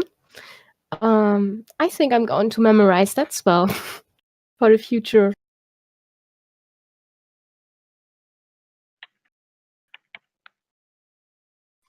Good And, idea. we have Daniel full on live action role playing here with us. It looks like you're going on an adventure, Daniel. My power's out. I gotta charge my phone. I'm in my car. Oh my god. That's D&D dedication, folks. Absolutely. That is That's dedication. Yes. I was gonna go. award DM inspiration for that. Woohoo! You now have one inspiration point, Daniel. Oh snap! I got 2. No, you only can ever have one. So if you already have one, What? it doesn't. You gotta be spending it, man. You gotta I didn't spend know that that. shit, man. Okay. Why didn't Now you spend that when you fell? Well, I forgot I had it. That's why I was so mad that day.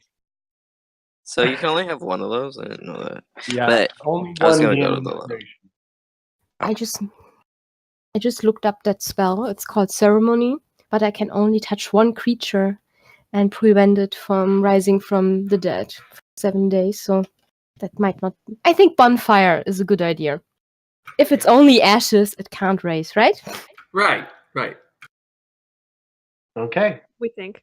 So you guys go, you camp, you rest, you wake up the next day. Who's navigating? I am. I All think right. Sven did such a great job. Maybe he should do it again. You only get one. It's up to the I'll party. assist. We didn't know that you rolled a 20. You were just very. Let me just climb up in a tree and point you towards the right direction. I give you guidance. I Okay, Mr. T, roll a survival check. 1 second. You have it at advantage, just so you know.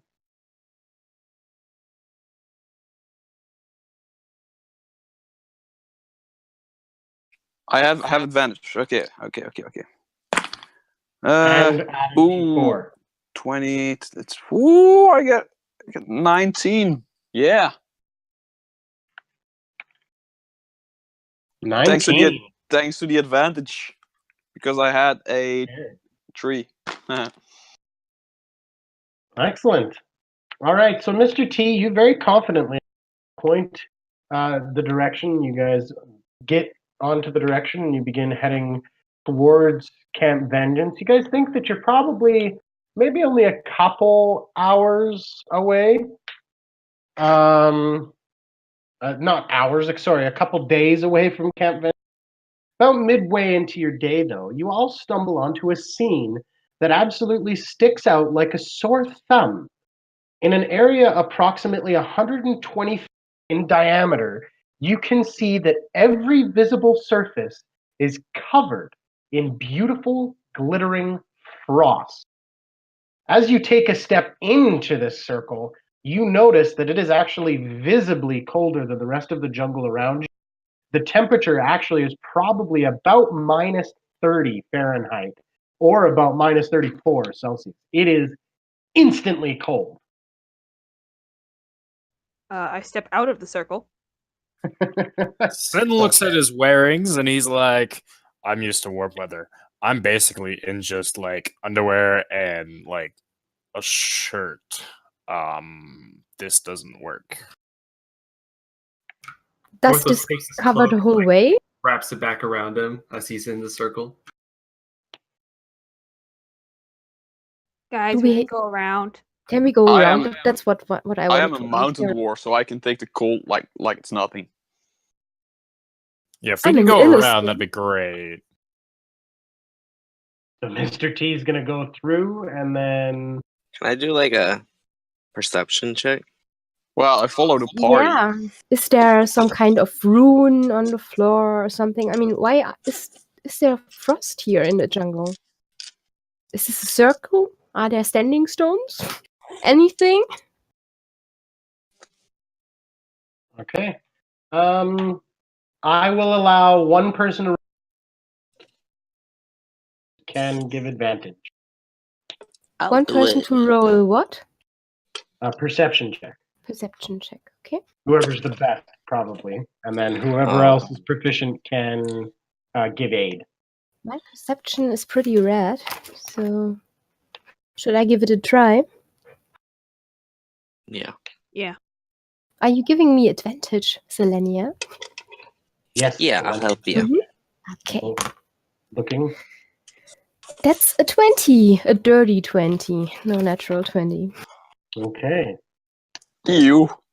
Runa, you're not entirely sure, but right in the center of this, you think you see what could be an arm frozen sticking out of the snow, right in the middle.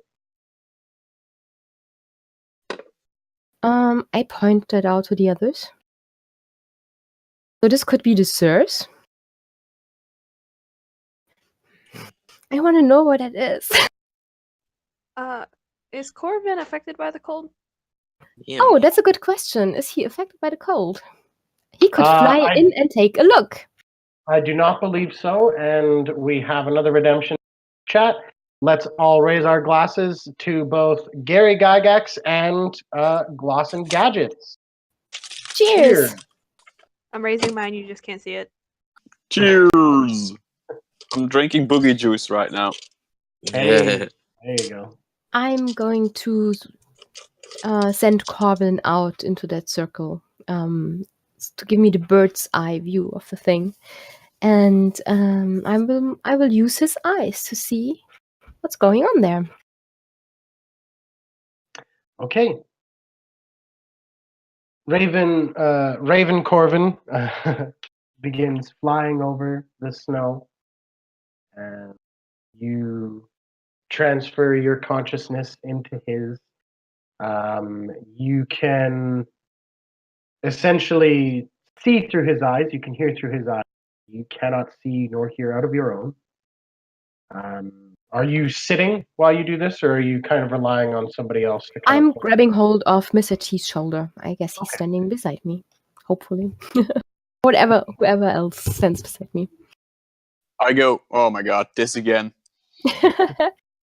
Your raven wings its way over top of the snow and kind of lands in the kind of hopping bird land that happens, and he kind of folds his wings in and he goes up and he kind of pecks at the hand, and you see the snow kind of slough off, and you can see that indeed it is a humanoid figure probably human,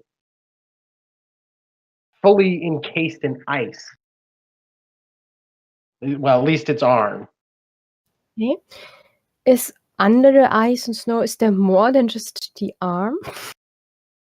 You get Corvin to beat his wings furiously, and he kind of moves a little bit of his snow, and he kind of kicks some of it out.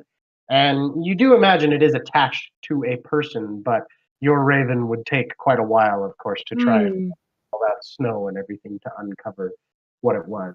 Does Corvin, beside the cold, feel any ill effect from being in the circle?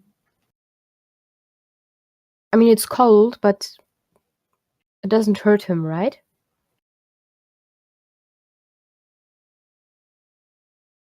Shout out High Glass and Gadgets.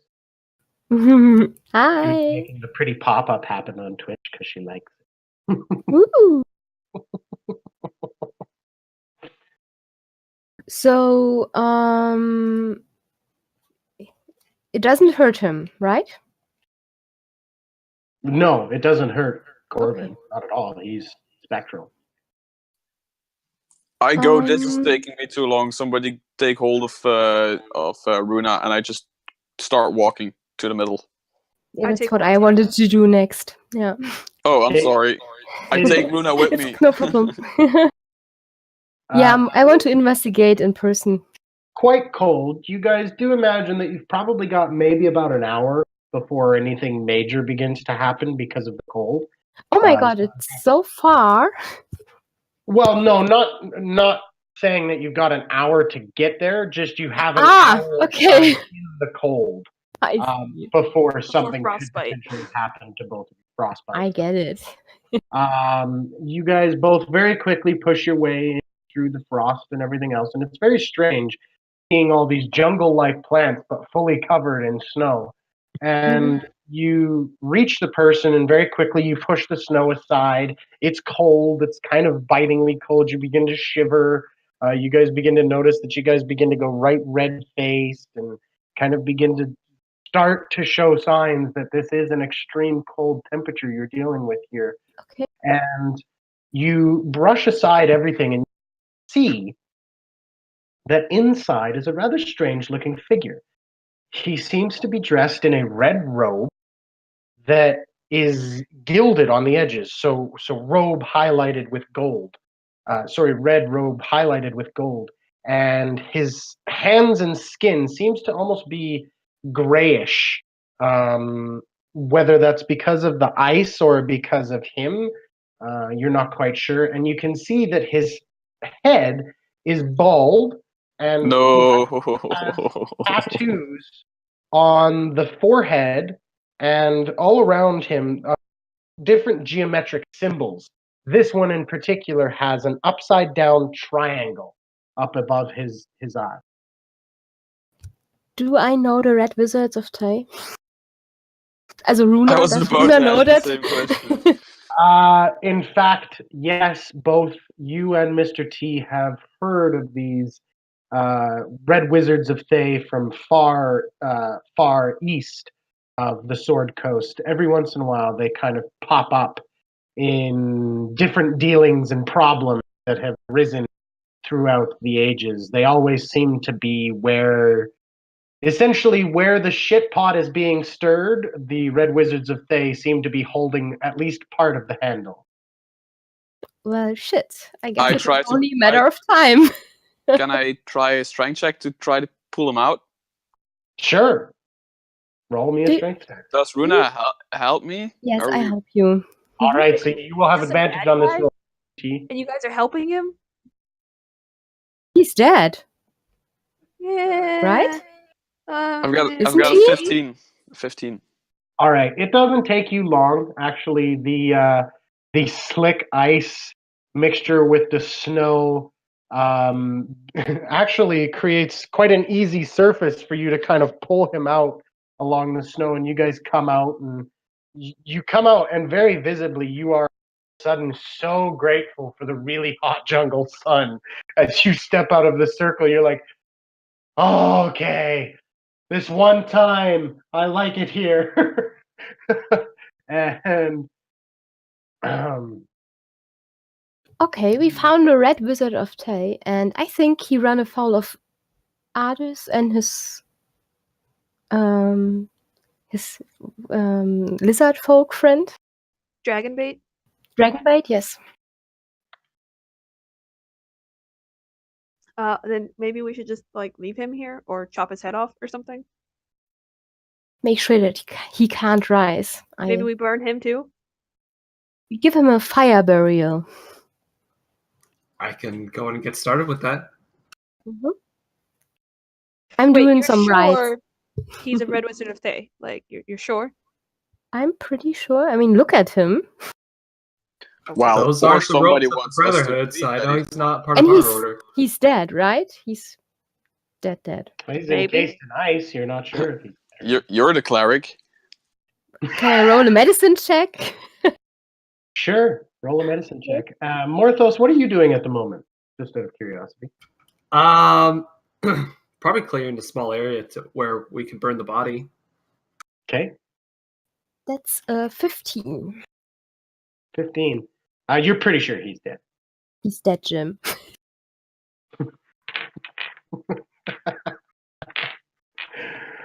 Okay. Yeah. And Morthos, do you go and pretty much try and attempt to pull the body over into the clearing to ignite him? Yeah.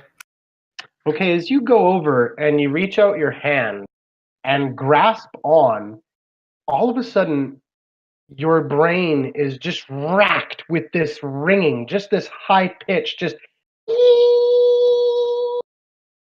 and you just kind of, you have to like, you go down on your hands and knees and you're and then for a split second you see a flash of a figure that is shrouded in shadow and is pinned up against this torture wall.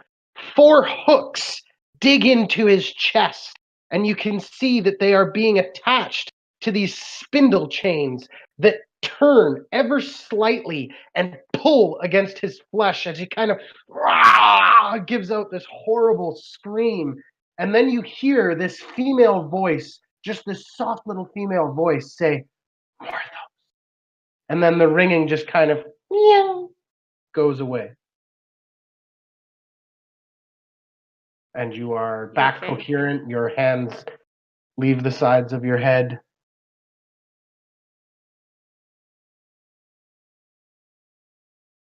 We didn't hear anything. Nope, you Is that just saw correct? Morthos go down on his hands and scream out in pain for about 10 seconds, and then it just stopped. Okay. Oh, shit! Yeah, the paper, the book that I bought, it's safe to use in light rain, right? Yeah, absolutely. Okay, I'm gonna immediately try to recall what I saw and write it down in a page. So you're just gonna ignore us asking if you're okay and just furiously. Yeah, I'm ignoring you right now. I'm Okay. poking I'll my refresh my mace. memory. I'm poking the mace at the dead body because I think I'm maybe he did pretty sure he's something. okay. Okay. Morthos.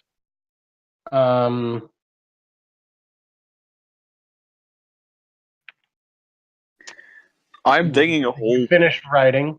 Mr. T is digging a hole. Your friends continue to pester you, asking if you're all right.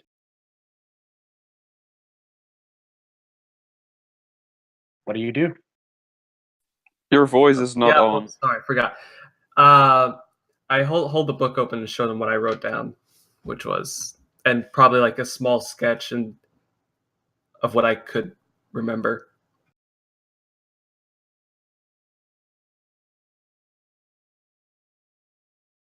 Okay. Does this mean anything to us? Or to me? Can I dream symbol? Try to find out what it means. As you're talking to Runa and as she's asking you, Morthos, you get a distinct impression that the male figure on the board being tortured was tiefling and had similar characteristics to ones you've seen in the mirror looking back at yourself. And as you kind of have this realization, we are going to quickly take a 10-minute, 15-minute bathroom break for everybody to stretch their legs, get something to eat and drink and stuff like that. So we'll be back in about 10, 15 minutes, guys. Don't go anywhere. It is just starting to get exciting. My mod, if we could go to break now, we'll be back in 10, 15 minutes here. Thanks, guys. Hello and welcome back, everyone. Break. We are back with Fumbles and Fame plays Tomb of Annihilation. Let's dive right back in. We were just currently with the party who had encountered a rather strange something in the jungle. It was an 120-foot circular area completely covered with glittering frost. With clever use of Find Familiar and cold temperatures for a certain period of time, the party retrieved what they came to horribly find out was a Red Wizard of Thay, frozen in the ice. Dead, Morthos had decided, well, we don't want him coming back from the dead, like everything else around here seems to, so let's burn him, and had grabbed onto his hand and had a flash of a man with similar features to himself, strapped to a torture board with 4 hooks sticking into his flesh, essentially slowly tearing him apart. And then he had heard a female voice whisper his own name. And as he has come out of this and the party is asking around and he has just finished jotting down these notes, we now return to our story. Still digging a hole. All right. He's watching all of this as he still stays warm. I think after Morthos like heads off the book of like what he wrote down, he like leaves, probably like walks a little bit, and then just sits down and just stares into space. I'm doing the funeral rites over that wizard. So Morthos seems out of commission. We're not gonna burn him up.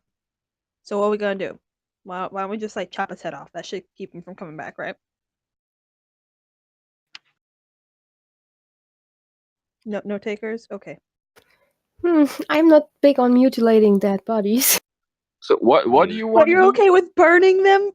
You want? Yes, you want because Yeah, in some apes. cultures, They were just it's apes. This perfectly was a human fine being. to burn them. Van, come again. What do you want to do? I was saying we just like chop his head off to prevent him from coming back or something. Okay, Are no you problem. mad? Consider it done. I chop his head off. Thank you, somebody who sees sense. All right. I'm standing Without Okay. another word, Mr. T's sword sinks deep and cuts it directly off. The head kind of just rolls a little bit, still encased in ice, actually. So there is no kind of blood pooling out or anything. And happy This and is- content. This You is guys- highly irregular. Runa, do you continue Mm-hmm. with your rite? Yes. Okay, so you continue with your rite, and you push the body and the head back in.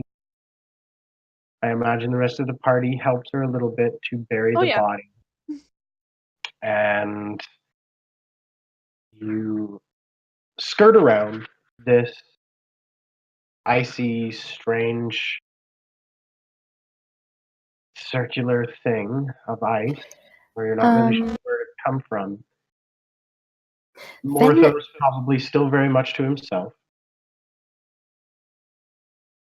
Because Mortis seems to be out of commission, and I don't really know what to make out of his vision, because it doesn't ring a bell for me. I'm going to step next to Ven, who's the only other arcane spellcaster in the group, and is a very sophisticated and educated young lady.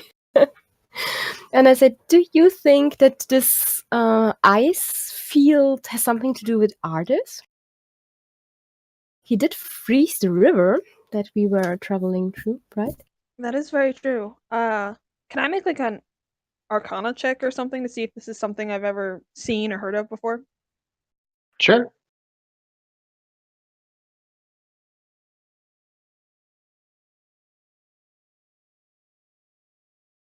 What'd you get? A dirty 20. Okay. So, you have seen ice magic before, seen it used very effectively. Something of this scale, though, and something of this power, you've only seen recently come from one thing.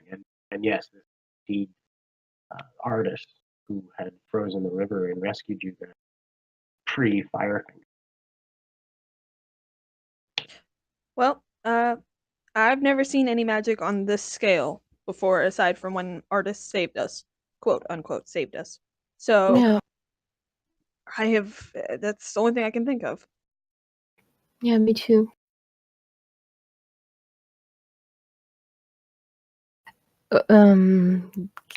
Can we find footprints or something on the other side of that field? Like from others and Dragonbait? Okay, so you guys head around to the other side, and as twilight begins to approach, it's going to very quickly become time to camp. The only tracks you do see are actually of a large bird, maybe. They appear to be kind of two claw marks, kind of standing side by side in the mud, and then nothing. You do see a couple footprints here and there, Okay.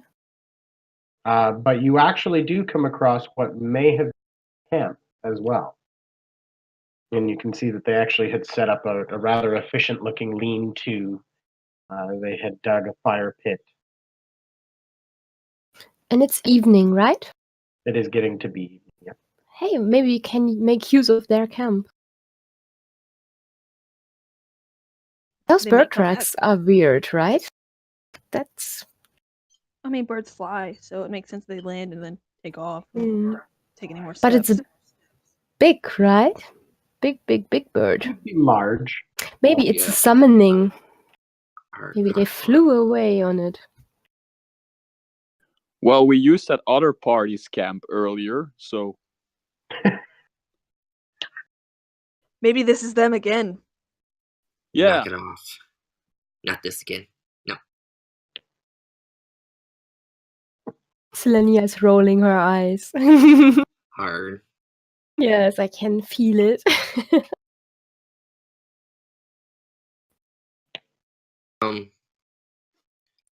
Runa, who are the Mhm. Red Wizards of Thay? They're bad Well- news. They don't.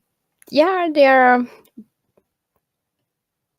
very often turn out to be the bad guys, or even if they are not the bad guys, they stick around when shit is really going down. And they have very distinct features. So from their robes and their shaved heads, and they very often are tattooed on their head, you can very easily recognize them. They are mostly very powerful and also very power hungry. And they can be very mercenary. You shouldn't cross them. They shouldn't cross me. Yeah, the problem with Red Wizards is whenever one pops up, there should be others. Not in this Really? case. He seems to be dead and alone. But I don't think that it's a very big surprise, right? I mean, the whole world suffers from a curse, and it's some kind of magical artifact, so everyone and their brother is most likely running around or has someone here in the jungle. I mean, the Harper sent us, the Red Wizard of Thay are also around here, so I think we are going to encounter much more or many more adventurers looking for that thing. And let's hope that people like us who intend to do good and fulfill a divine will in destroying that evil and rid the world from the curse instead of using that magic item or whatever it is for evil. Why can't we just give hugs? I think hugs would just spread the world of goodness. They don't save Yep. lives, though. And they don't destroy the soulmonger. Well, tell you what, I'll give the next person a hug and see how hostile he still is. Okay. Yeah, you do that. I'll hold you to Okay. it. Oh, You get to Okay. hug everyone from now on. Person oh, or creature? okay. I'll start with you. I hug somebody. I Okay. immediately chip in. If there's hugging, Mr. T is involved. So, Selenia, Down. you find yourself in the middle of a group hug between Sin and Mr. T, them hugging you fiercely, making you feel loved, I guess. You're not sure. Why are they touching you? Ah! The hug does end eventually, and you guys do begin setting out again as we kind of move time along rather quick. A 2-day navigation roll for me, please. Wants to do it this time. They'll do it again. Okay. Yay! Morthos, Guidance! I assume, are you aiding or are you still... He is not there in the head right now. Okay. So, Sin, you're on your own? Except for with guidance.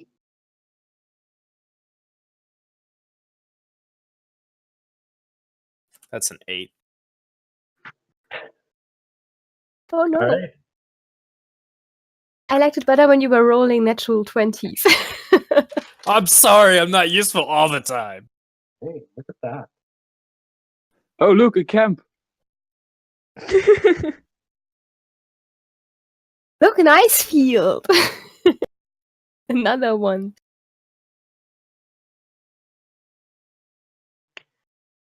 All right. You travel for 2 days. And you think you can actually get to a river the next day. You're not sure, but you think, looking at your map, if you've been going the way you've been going, think, you might get to a river, which would be the Ocean Star, if you were to.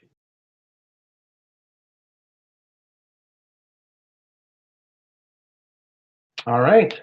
So, the next day of travel, who's navigating? So it is now 2 days gone. So this is the actually the 28th day of Kythorn.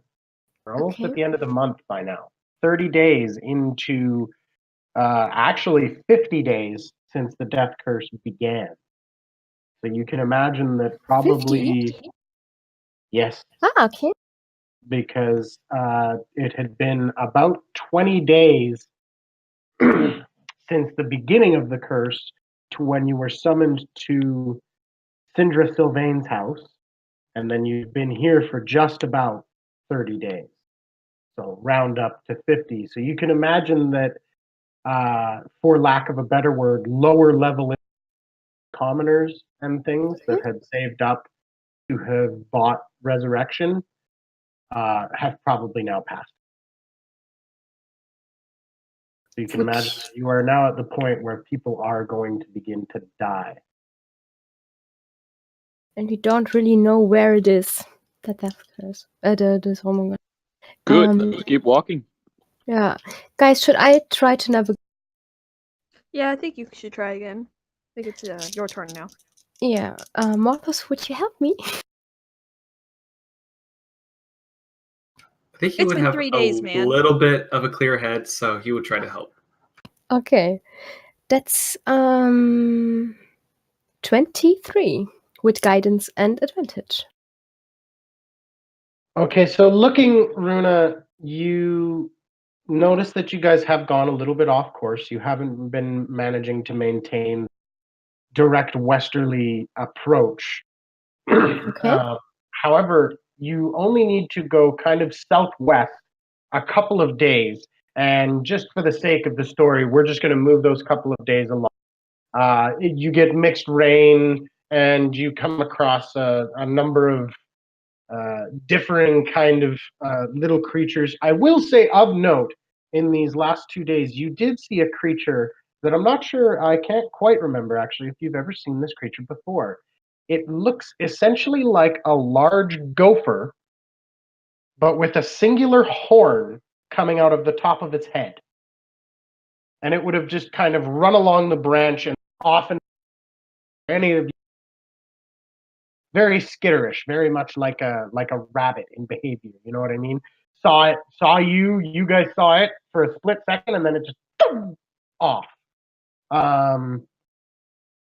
Finally, on actually the first of the new month, you arrive at what you can only assume is Camp Vengeance. Now, the first of this month is Flame Rule. The commoners call it Summertide, and it stands directly correlation to July for our calendar. So it's the 7th month of the calendar of Harptoes. You arrive, slowly coming into view through the foliage, at a crude timber fortification, a walled compound with watchtowers and tents inside it, encircled by a ditch bristling with sharpened stakes. A large gatehouse faces the river, on the shore of which are 4 rowboats tied to a wooden post.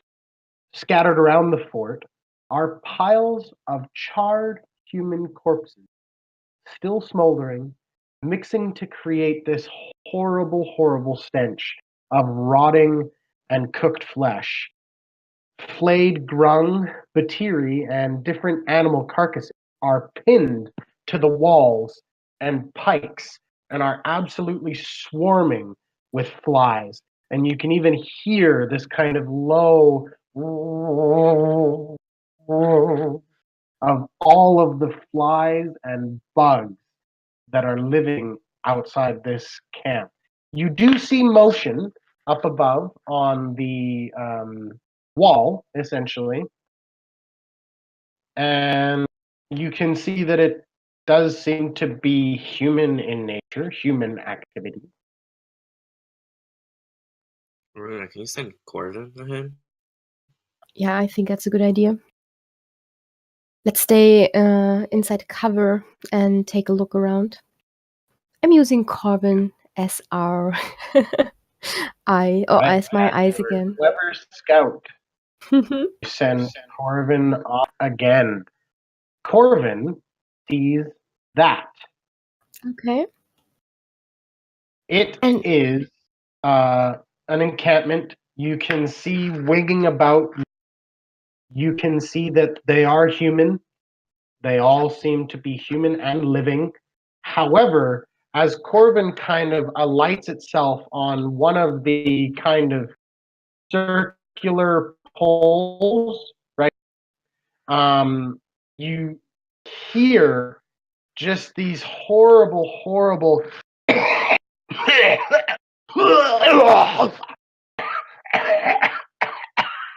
Oh, shit. Everybody seems to be sick in some form or another. Disease seems to be running rampant through this encampment. You can see that their water barrels seem to be both somewhat full of vomit and other detritus, as well as the rainwater. You can see that men look exhausted on their watchtowers. This is a place that is barely clinging to life. And actually, as Corvin flies over the kind of top left corner of the fort, Yeah. you can see a figure actually exits one of those small little square buildings right up in the top corner of these kind of rows of square buildings. And you can see that this outhouse is actually overflowing with all of a sudden floodwater and rainwater. Person is kind of, it's almost comic if it weren't so sad, because he kind of runs out with his pants halfway down his legs, but he's running from this deluge of feces and other matter that is now being washed essentially out of the latrine hole back out into the camp. Ach du. Oh my dear. This is a Can health we- hazard if I ever see one. If I ever saw one. Can we give the dungeon master inspiration for explaining this so well to us? Yeah, so That was vividly. amazing. So you come back out of Corvin's eyes, I imagine, and you all know what is going on now. So, are we to believe this is Camp Vengeance? I thought they were a camp full of Tom worshippers, and I thought there would be paladins and clerics around, but this is a disaster. It's more than a disaster. This is. I thought we would get help here, but I think that we have to help them. Is there such thing as called an exterminator? Let's nuke it and move on. And by the way, you can see in tattered banners, you can see a pale blue and gray symbol on these tattered banners that hang off the watchtowers and everywhere else. And it looks like that, if you can see it. It's a fist holding the blade of a sword, essentially. Well, don't drop it. I say we going home. Yes, I say that as You well. said they had diseases and they were sick? What if it's contagious? Would you like to wait here? I will go in there and take care. No, I'm I'll help. resistant to disease. I just don't want everybody to get sick. Go with. Callum's magic will help us. By his divine grace, we will rid them of these diseases. With my axe, I'll slice every fly. Yeah, maybe with another shovel, we could also dig out some new outhouses. All right, well, I guess I think going this calls for more bonfires. Oh my god. Okay. Okay, As you guys let's pick your way proceed. along, you guys begin to pick your way along the shore and begin to fully come into view of this fort and begin heading towards the gatehouse. One thing that you kind of catch very creepy is there seems to be a zombie that has essentially been pinned on a spike, and it just kind of raises its head at you as you walk by, and it just kind of... I will kill it. I was gonna do the same. You guys, without another word, just all kind Bash. of and just smash it, and it just dies. Horribly. Just further stating how sad this place is. And as you actually step out of the foliage, our party, dirty. Runa's hair is probably a mess. Same with Ven. Same with Selenia's. It's greasy. You're muddy. You've got zombie blood and fruit juice and fecal Just a matter second. dinosaurs. What's up? I'm going to clean us with prestidigitation, so we will look our best. Oh, Thank you. Okay, so you guys come out the gleaming heroes that you are. Yes, exactly. Sin takes out his ponytail and just... And we even smell good. It's make-believe. And Yes. you hear a very tired and scared voice call out from above, "Halt! In the Order of the Gauntlet! Are you living?" Calm Yes. yourself. Sort of. Yep. Sort For of. now, we are. What do you mean, sort of? Sin looks at I'm her and messing goes, with sort you. of. I'm messing with you. It was a joke. Don't play with me like that. What do you Don't be want? afraid. We come in peace. We come to help you. Open the gate. Thank you. You That was easy. see the gate. That was way too easy. I don't trust this. I don't trust this at all. I stay outside because that was way too easy. And you see stepping forward is a dwarf, actually. Tell me He more. is red of hair, full-on ginger beard, ginger hair. Very much, for Game of Thrones fans, looks exactly like Tormund, but in a dwarf. And he kind of steps forward and he goes, "What in the fuck are you doing here?" Well, hello to you too, dear sir, I say in Dwarven. Says, you speak my language. I do I indeed. appreciate that. But, and he turns back to Common as he says this, he says, "But, for all the others, let's just talk like this. The name's Ord Firebeard." Pleasure to meet you. I'm Runa Rikastort here. I'm Sin. I go to shake his hand, and he literally gets picked up into it. Okay. And I give him a chest bump because I'm a dwarf. Okay. He kind of takes it, and you note now that he's an older dwarf. He's probably in his early 80s. But he is strong and still built. His corded muscles fill out simple dino leather armor that is actually cut off at the sleeves, so you can see his large biceps. And he kind of looks at Mr. T and he's like, "Stand down, soldier. So again I ask, what brings you to the stronghold of the Order of the Gauntlet?"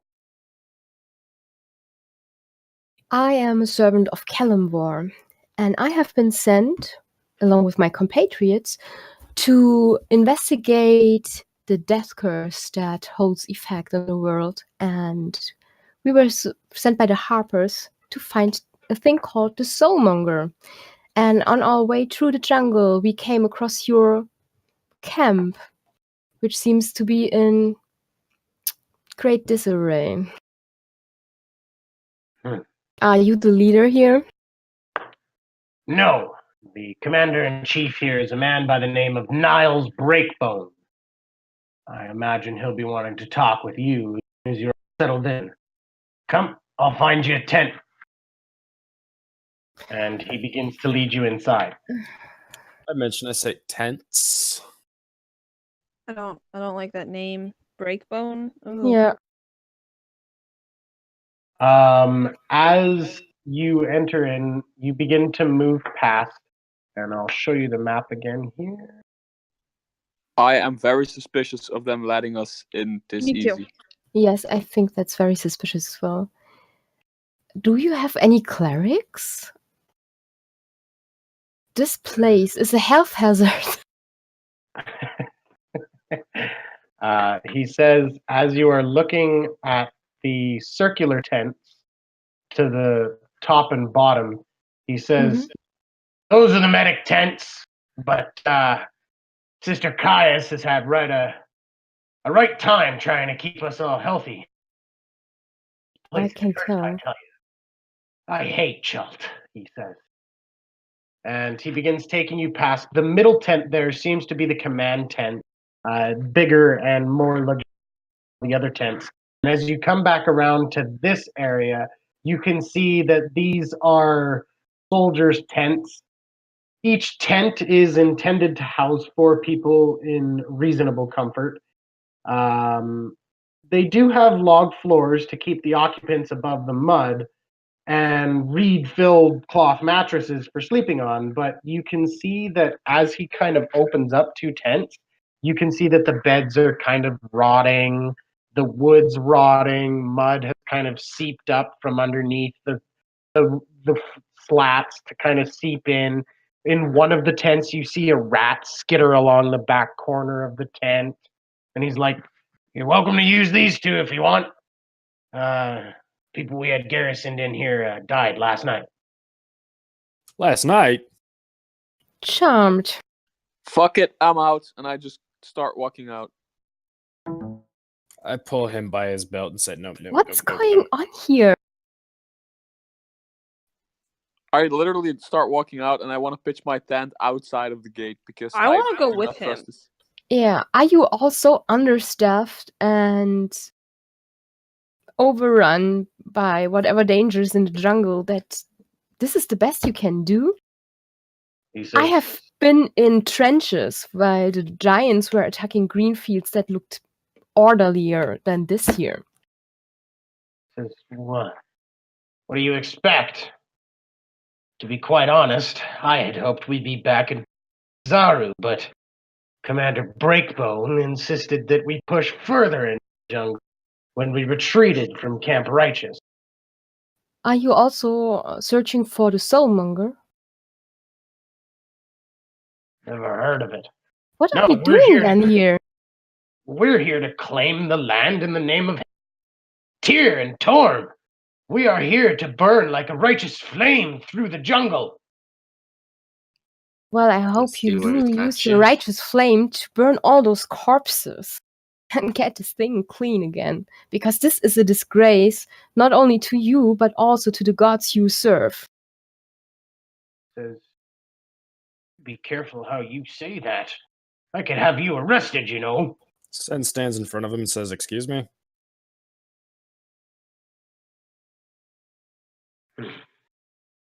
Stay wherever the hell you want. I've got work to do. And he just walks away. I want to go to the healer's tent. Okay. I'll go with her. I don't Luna- agree with their methods, but I think they Luna need help. very carefully picks her way over to the healer's tent. As you come inside, you can see and actually hear a man whimpering from the outside. He's just kind of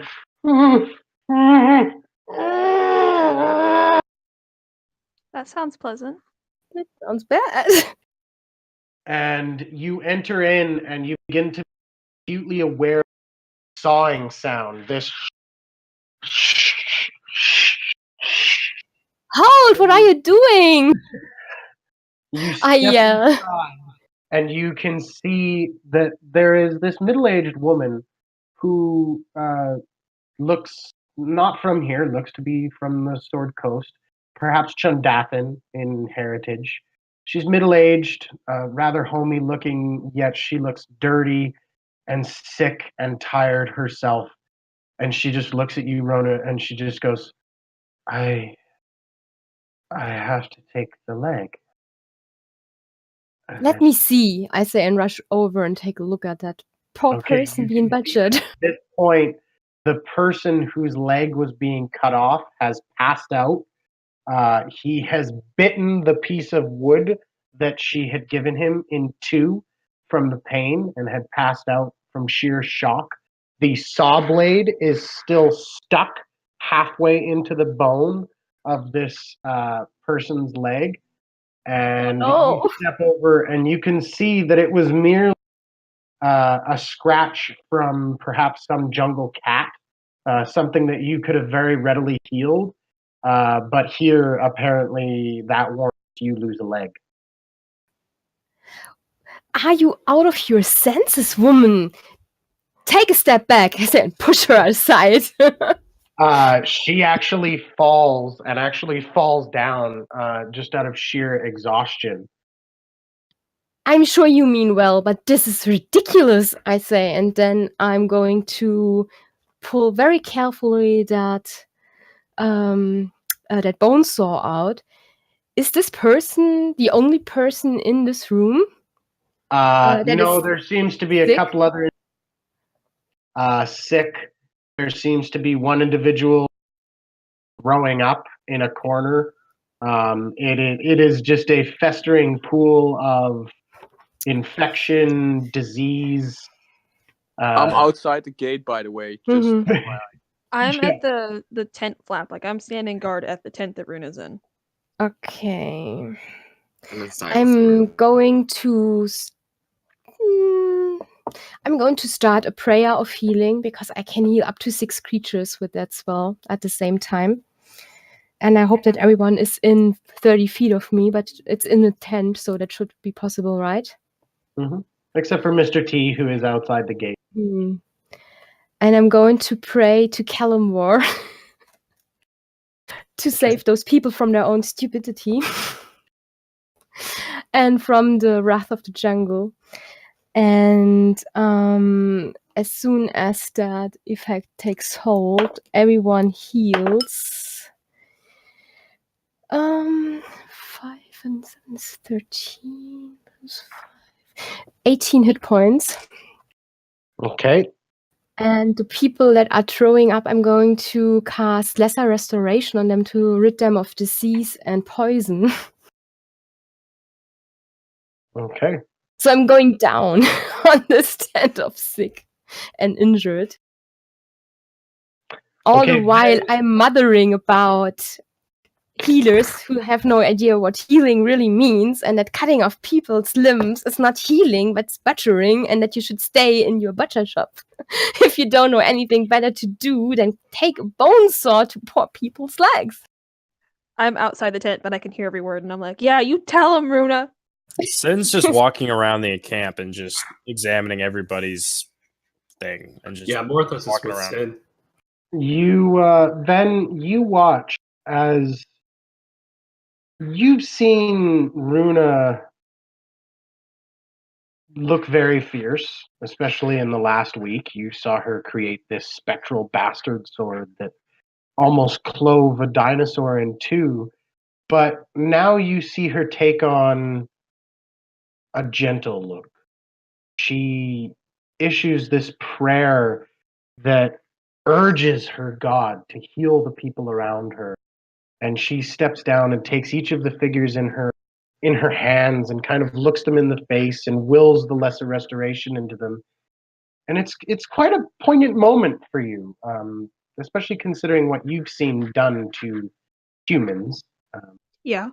To kind of break them, I guess. It's interesting to see them being put back together.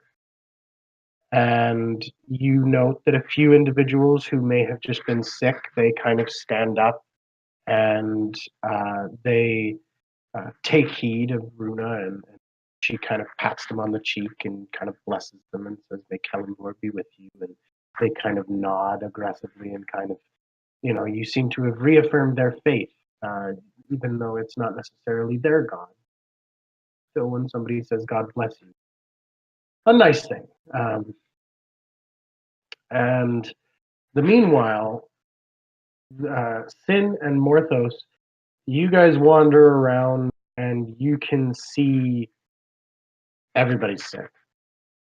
Everybody's, for the most part.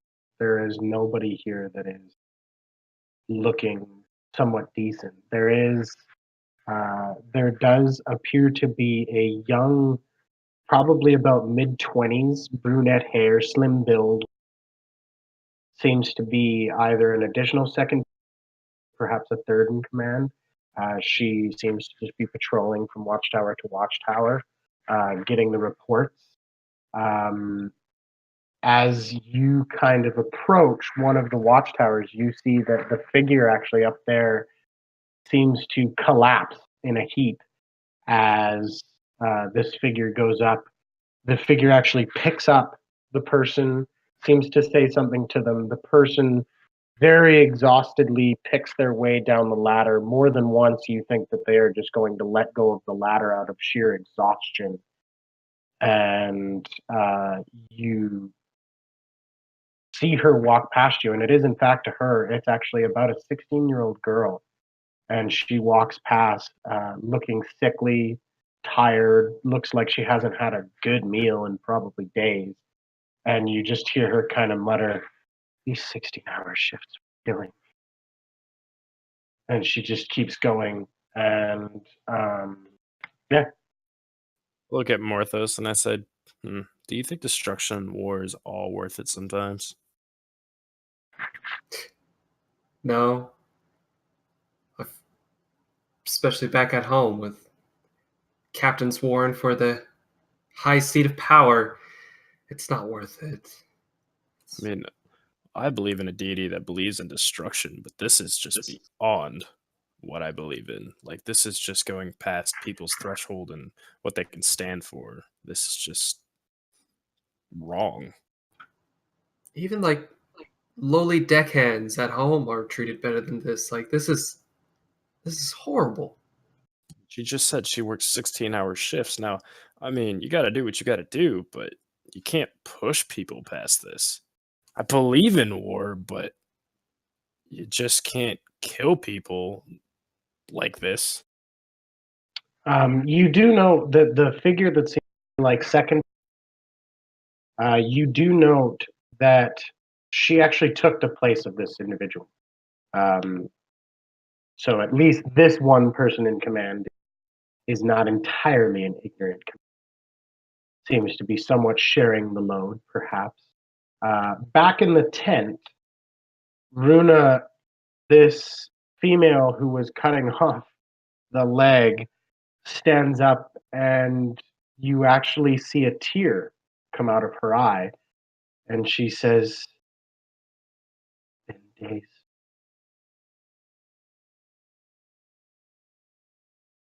Can't hear you. Can't hear you anymore. She says, "It's been days since I've been able to speak to my god like that." So He is you still are. here. So you Oh, we heard you. are. So you are cleric of Tom? He says, I'm a priest. I worship Helm. But I've been up for 3 days. I haven't been able to sleep. I've been trying to help all poor souls, and Tell me what is going on and she here. just And immediately I begins take to an break arm around down, her. and she just cries at you that the sheer weight of trying to keep this place healthy and clean has broken her down to the point of where maybe perhaps she once could have just healed the leg, but because she had been up for so long, it had gotten to the point where it was, I take the leg or he dies. And so my God. it's this horrible tale of not being able to do the appropriate help that she would like, but has been forced to out of sheer necessity. Okay. And you get the sense that this all kind of around Commander Breakbone, in I that hate that he guy. seems to be not a very good leader. He seems to be foolhardily standing his ground when he really shouldn't, and is costing hundreds of lives doing so. This is madness. As that all goes on, Morthos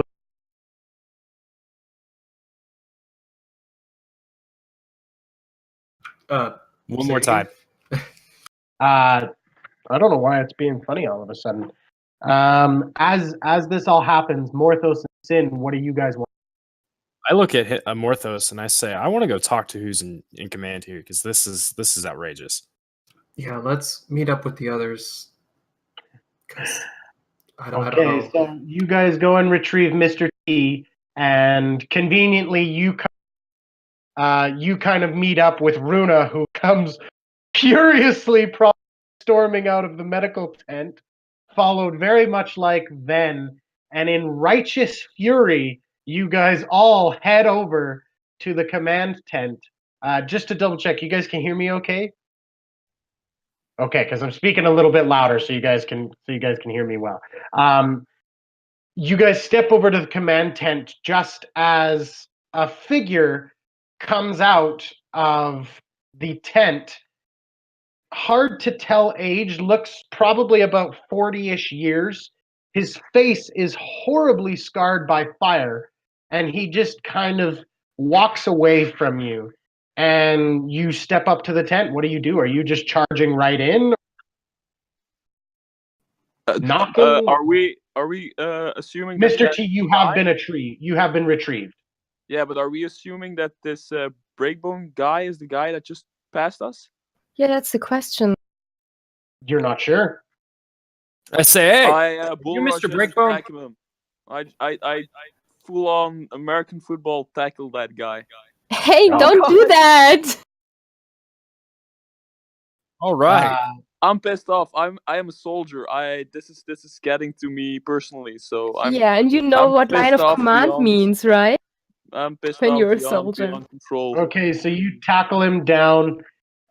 You kind of stand up very quickly. You put your foot on his chest, and he kind of, what the hell was that about? I go, where's Breakbone? He's inside. Thank you. Jesus And then I move inside. I help him up. Yes. You help him up, and he kind of brushes himself off. However, he sticks around and follows you inside to the tent. Inside, you see a man poring over hundreds of maps and charts, and you look at them, and you guys have seen your map. You think your map is scarce of information. His is like 10 times worse. So it's just a blank page. The blind is leading the Just blind. about. It's got like Port Nianzaru, and that's about it. But he seems to be making some sort of degree of battle plans. He's in about his early 50s and 60s, salt and pepper hair, and a man who was once perhaps fit and strong, but is showing signs of a belly.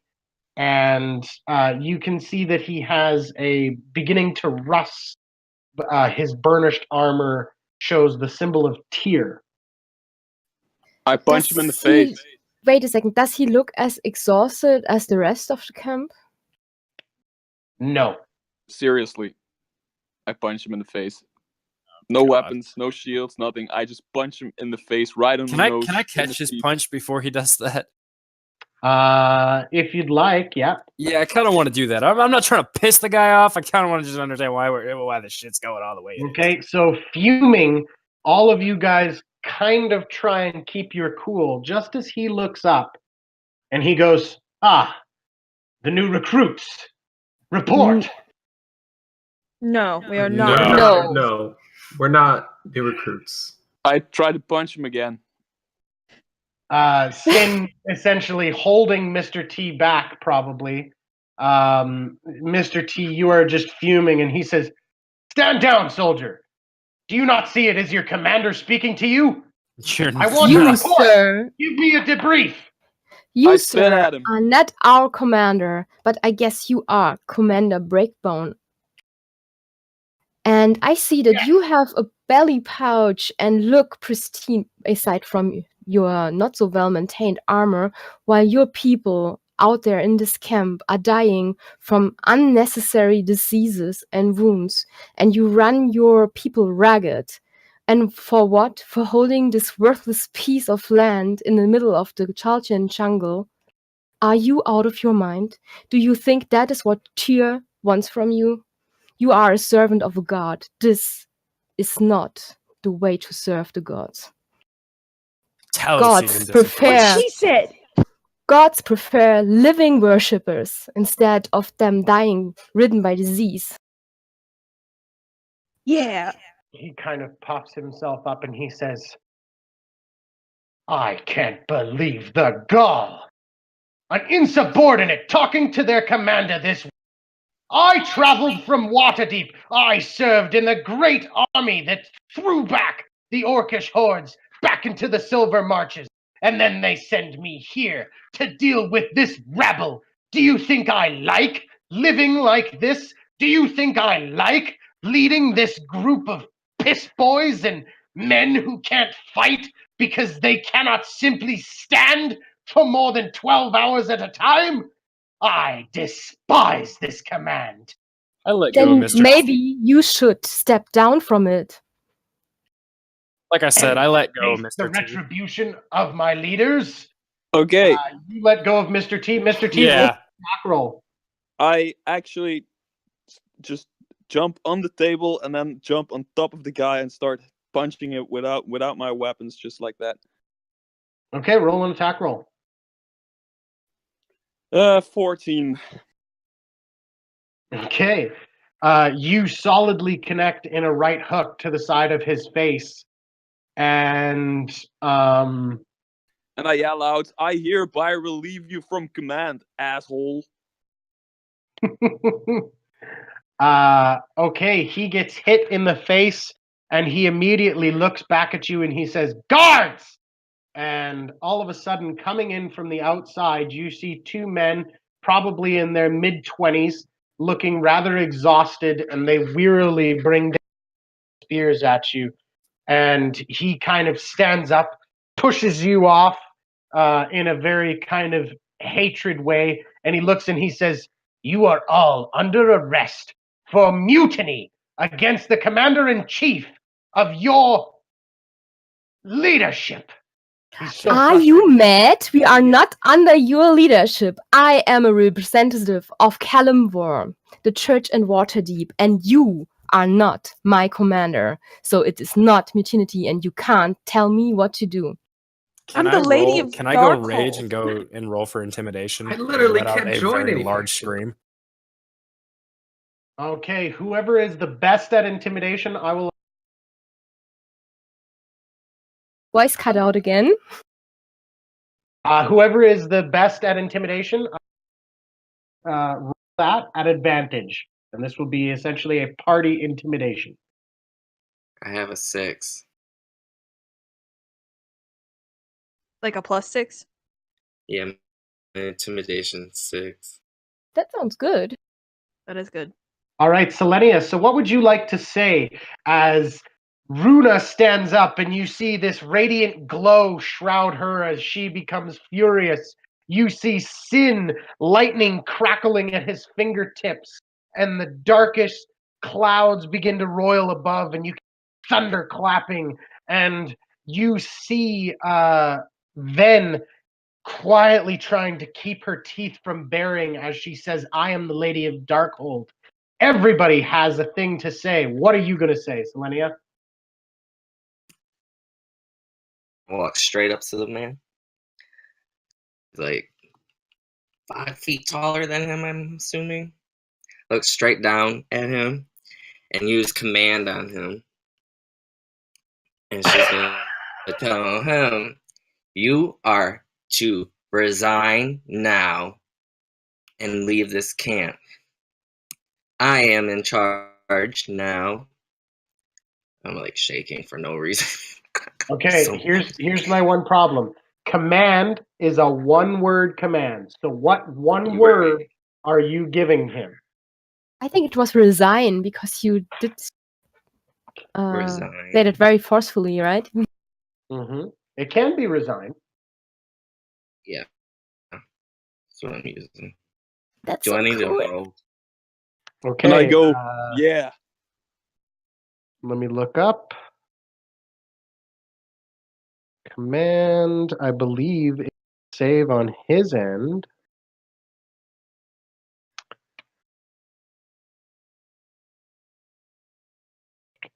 Wisdom saving throw. Okay.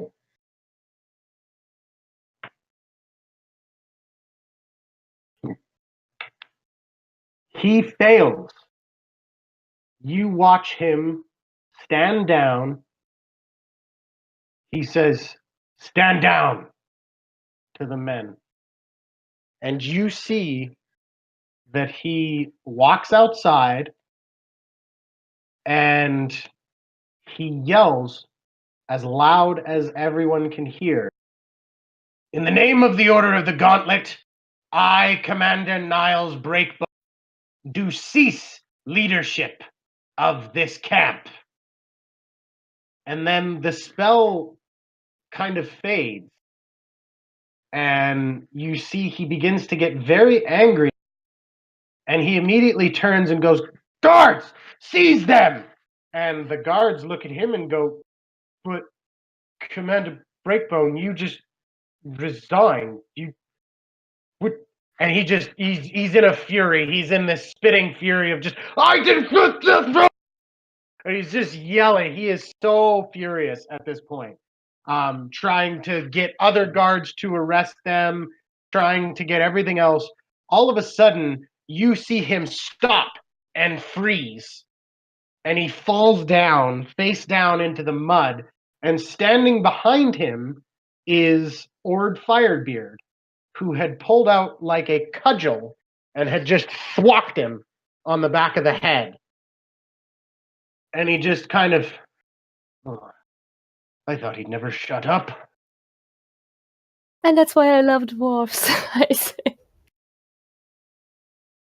So you're mad at me for starting a fight with him, and the other dwarf knocks him out, and you're happy for it? I let you go. I like when dwarf end fights. Not start them. So are you his second, or were you his second in command? He says, it was a shared command between me and Salhana. I don't know where she Congratulations to your new job. is. What do you mean? Well, I he don't stepped want down. this fucking place. I want to get the fuck out of this place. Then Yeah, take and your you- people and go. Yeah, Yes, you command are your in troops command and go now. back to Port Nyanzaru. Get You out of stepped here. down. Go back to Sword Coast. We don't have the canoes to do it. We'd have to do it in runs, and plus we've still got patrols out there. Breakbone just sent men to Mbala. Not that anybody's ever come back from there, but he sent them. Hey, was that the city where OOC? Is that the city that Selenia Artis. wants to Oh, go? I thought Artis was going Ah. there too. Oh, was Artis Artis said he going was there? headed to Mbala. Selenia needs to go west. West of Mbala to get to Oralunga. Okay, Oh yeah. sorry for interrupting. No, that's okay. He says, so I can begin the event. Hmm, Especially if I've got to send men to go and rescue. I may not even get any of them back. maybe we could go and look for your missing party. And I say to the others, and maybe we can take a look at Umbala to see if the soulmonger is there when we are at it. Yep. Yeah. So we would do two good things. And you prepare the camp to go back, right? And we will take care of your soldiers. We will go look for them in the jungle. All right. Very much appreciated. And I saw that aside from him, and I sneer down at the commander, every one of you looks not only exhausted to the bone, but also quite underfed. We haven't had a shipment in weeks. Okay. I can offer you to create food and water by divine means. I also would suggest we all take turns doing patrols while everybody in the camp sleeps. That's a good idea. And I will heal those who are still in need of healing. I think we could stay one day here, heal everyone up, make sure everyone is well fed and rested before we break away from here and get his patrol. I'm looking at the Can I others ask a now. question? Can I ask a question? What's up, Mr. T? My background as a soldier states that I have a certain rank that I would be able to use when talking to other soldiers, even though if they were from another army, as long as they were friendly. So I would like to rally maybe the 4 or 5 strongest men and women to maybe help us out for the first part of our journey, if they would so like. So I would just try to talk to some people, soldier to soldier, and maybe try to get their attention for helping us out just through the jungle. Get some extra arms, maybe.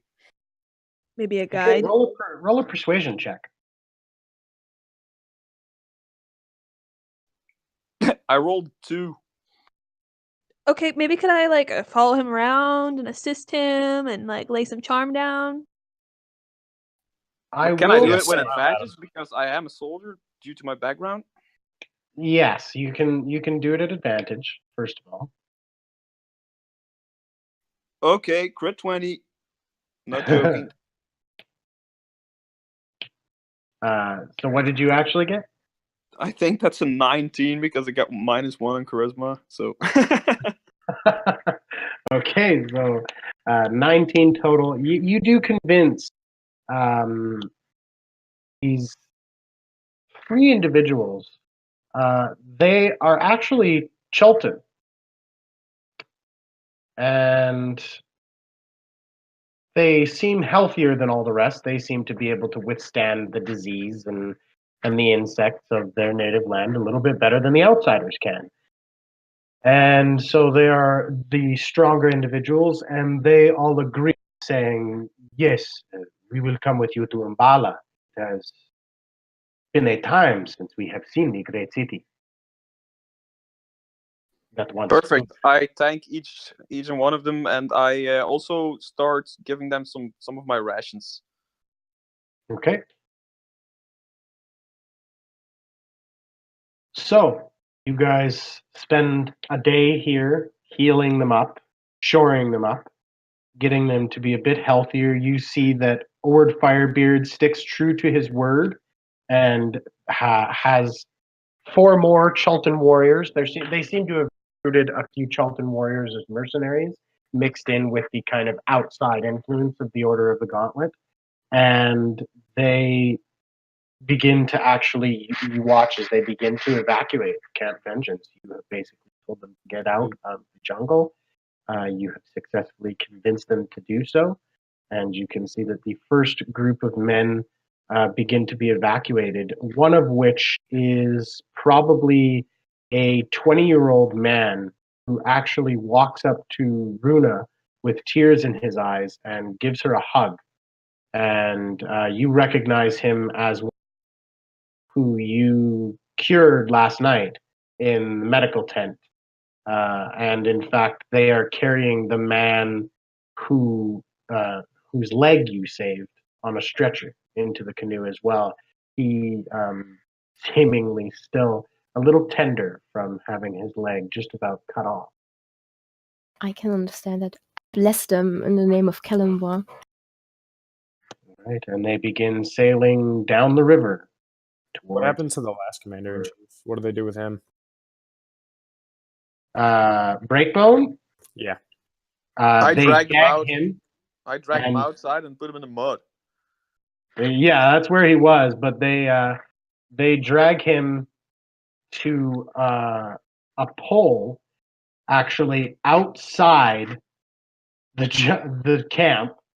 This seems to be a pole that they have cleared about a 5 diameter ring around this pole, and this seems to have been a pole that had been used for punishment because there are manacles that are affixed to this pole, and they strap him to it, strip him of all of his armor, all of his belongings, and they leave him.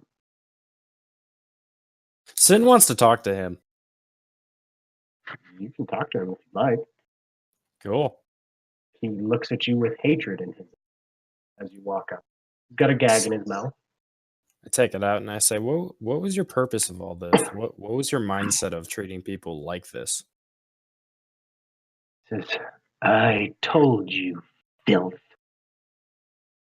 I would refrain from making names such as that. I Says, just what trust do me. I have to lose? They are going to leave me here to die.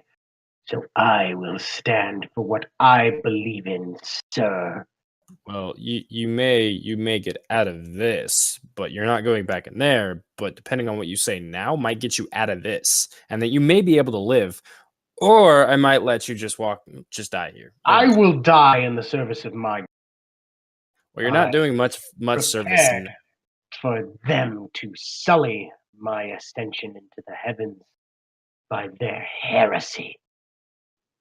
Okay, well, I didn't believe in killing you, but I wanted to see what was wrong with you, and Talos disapproves. So you know what? You'll be with the lords later. Bye. All right, you guys leave Uh, him. I would not leave him to die like this. I would kill him. I would just Yep. want to slit his throat or something, or stab him. You whatever. can do that. I don't believe in unnecessarily killing. Yeah, but leaving him here equals killing, but more pain. It involves more pain, so I just want to put him out of his misery. How do you do it? I take one of my hand axes and just slit his throat. I walk away. Okay, with Runa clearly wanting to eject, Mr. T steps forward and and you begin to see the blood begin to pour and stain his cloak. The last thing you see is the red beginning to soak in to the symbol of Tyr, perhaps almost as symbology that those gods no longer have a hold here.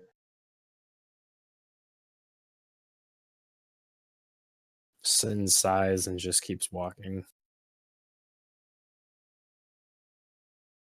I wasn't there for that part.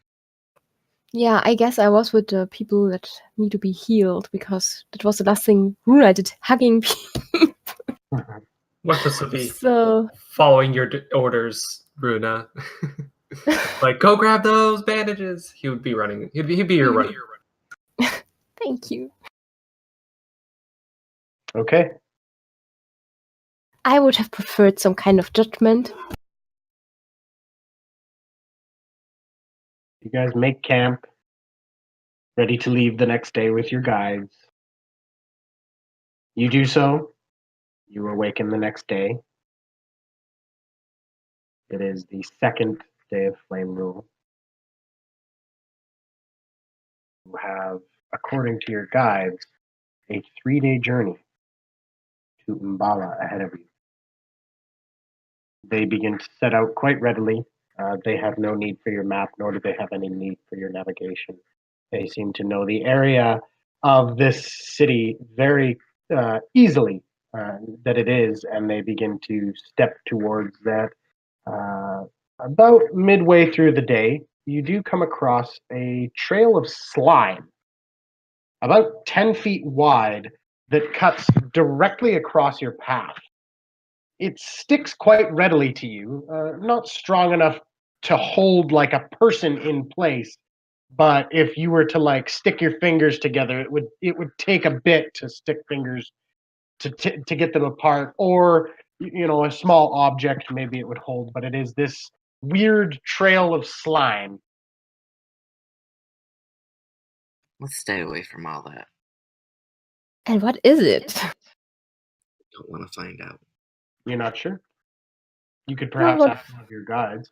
Yeah, I was asking that aloud and looking at them. One of them says, "Oh, that is the trail of a flail smell." Is that as unpleasant as it sounds? It is difficult to kill, but if you can and you bring back its shell intact, it is worth quite a bit of gold. You see, its shell shines like a jewel. How big is That sounds intriguing, but I think we have bigger fish to fry. They go tell you find that you it is a completely- large snail, and you can tell that it would be large to leave a trail of 10 feet wide slime.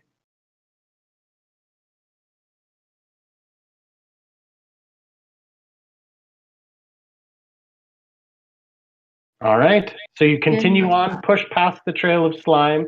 You camp for a day, wake up the next day, the 3rd of the month. It is a light mist and hot. And I need all of you at the end of the day to make a Constitution saving throw, please. As your water skins run dry 20? during the day. 20 for Runa as well. Wow. 19. 10 for Sin. 8 for Morthos. 17. Okay. Those that got below 15, you now have 1 point of exhaustion. Ouch. In the evening, I'm creating new water. And we can also collect some with our rain catcher in case it rains, and it's always raining. Actually, like- for the last 12 hours, you have It not. didn't. But I can create enough food and water for 15 people, so we should be So you fine. feed them, hydrate them at the end of the day. You guys are still exhausted though, as it, you know, when a person has heat stroke, they don't automatically feel better when they drink some water. And who's taking watch for the evening? I would like to play some cards with these guards that are tagging along, just to get to know them. So who has show signs of heat stroke? Not me. Morthos and Sin. I'm going to give them a lesser restoration to cure them of the symptoms. Okay. Why have a healer with you if she doesn't heal you? Who's taking the watch for the evening? Sen will. I'll take last watch. I can take watch, no problem. Okay. Mr. T, your watch passes uneventfully. Sin, your watch passes uneventfully. Then, you are surprised as you stand on watch as something escaped your notice and gets a surprise round on you. So before you can even scream out, its teeth sink or try to sink into your flesh. It rolled a 6, so it misses. As you hear, as you look down, and it is a by any means, rather large snake having just tried to bite you. I want to stab it. Okay, do so. So I'm gonna use my bonus action to summon my my shadow blade and just stab straight down into it. Okay. It's very dark, right? Mm-hmm. Good thing I had advantage on that. That's a 17. The other one was a natural one. So 17 hits.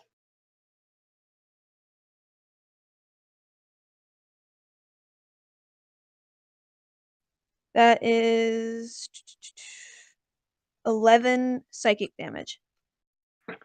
Okay. Without another word, almost bored, you just stab in, and it just kind of. You just pull up your blade, and just it disappears again. And you probably make some sort of comment to yourself about how you're the only one that's allowed to bite things. And Exactly, yeah. and you continue your watch, and everybody wakes up in the morning, unbeknownst to this, but Actually, no. It's not unbeknownst because I kind of take the snake corpse and I like wrap it around Mr. T's neck a little bit, and then go back to watch like it never happened. okay. Mr. T, you awake in the morning, and probably very panicked. Mr. T does not sleep in his armor. At least I don't. Do you? I can't remember. In the jungle I do. In the jungle you do. Yeah. Okay, so he flings about. I have been playing cards with these 3 guys and drinking a bit with these 3 guys before we went to sleep. So I go to these guys and I'm like, very funny, you guys. Very, very freaking funny. They look at you and go, it was not us. Yeah, but yeah. A good joke. Especially a constrictor snake around the neck. That's some sadistic shit. And I see the humor of it, and I just move on.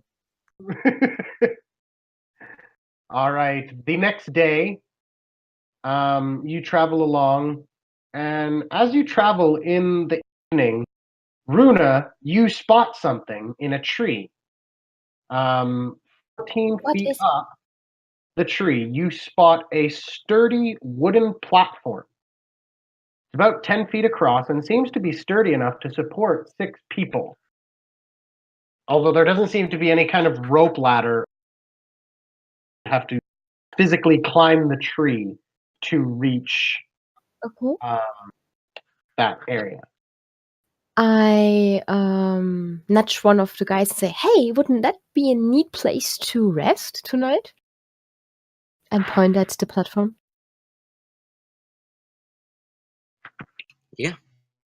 All right. So whoever wants to climb up to the platform. I stand go first. next to the tree and say, "You know the deal." Ready Okay. to cast guidance. Selenia, you will go first.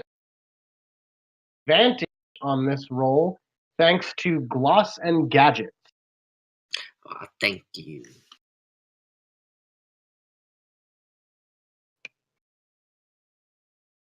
Do I add my athletics to it too? Yep, absolutely. And you're going to roll a d4. And a D.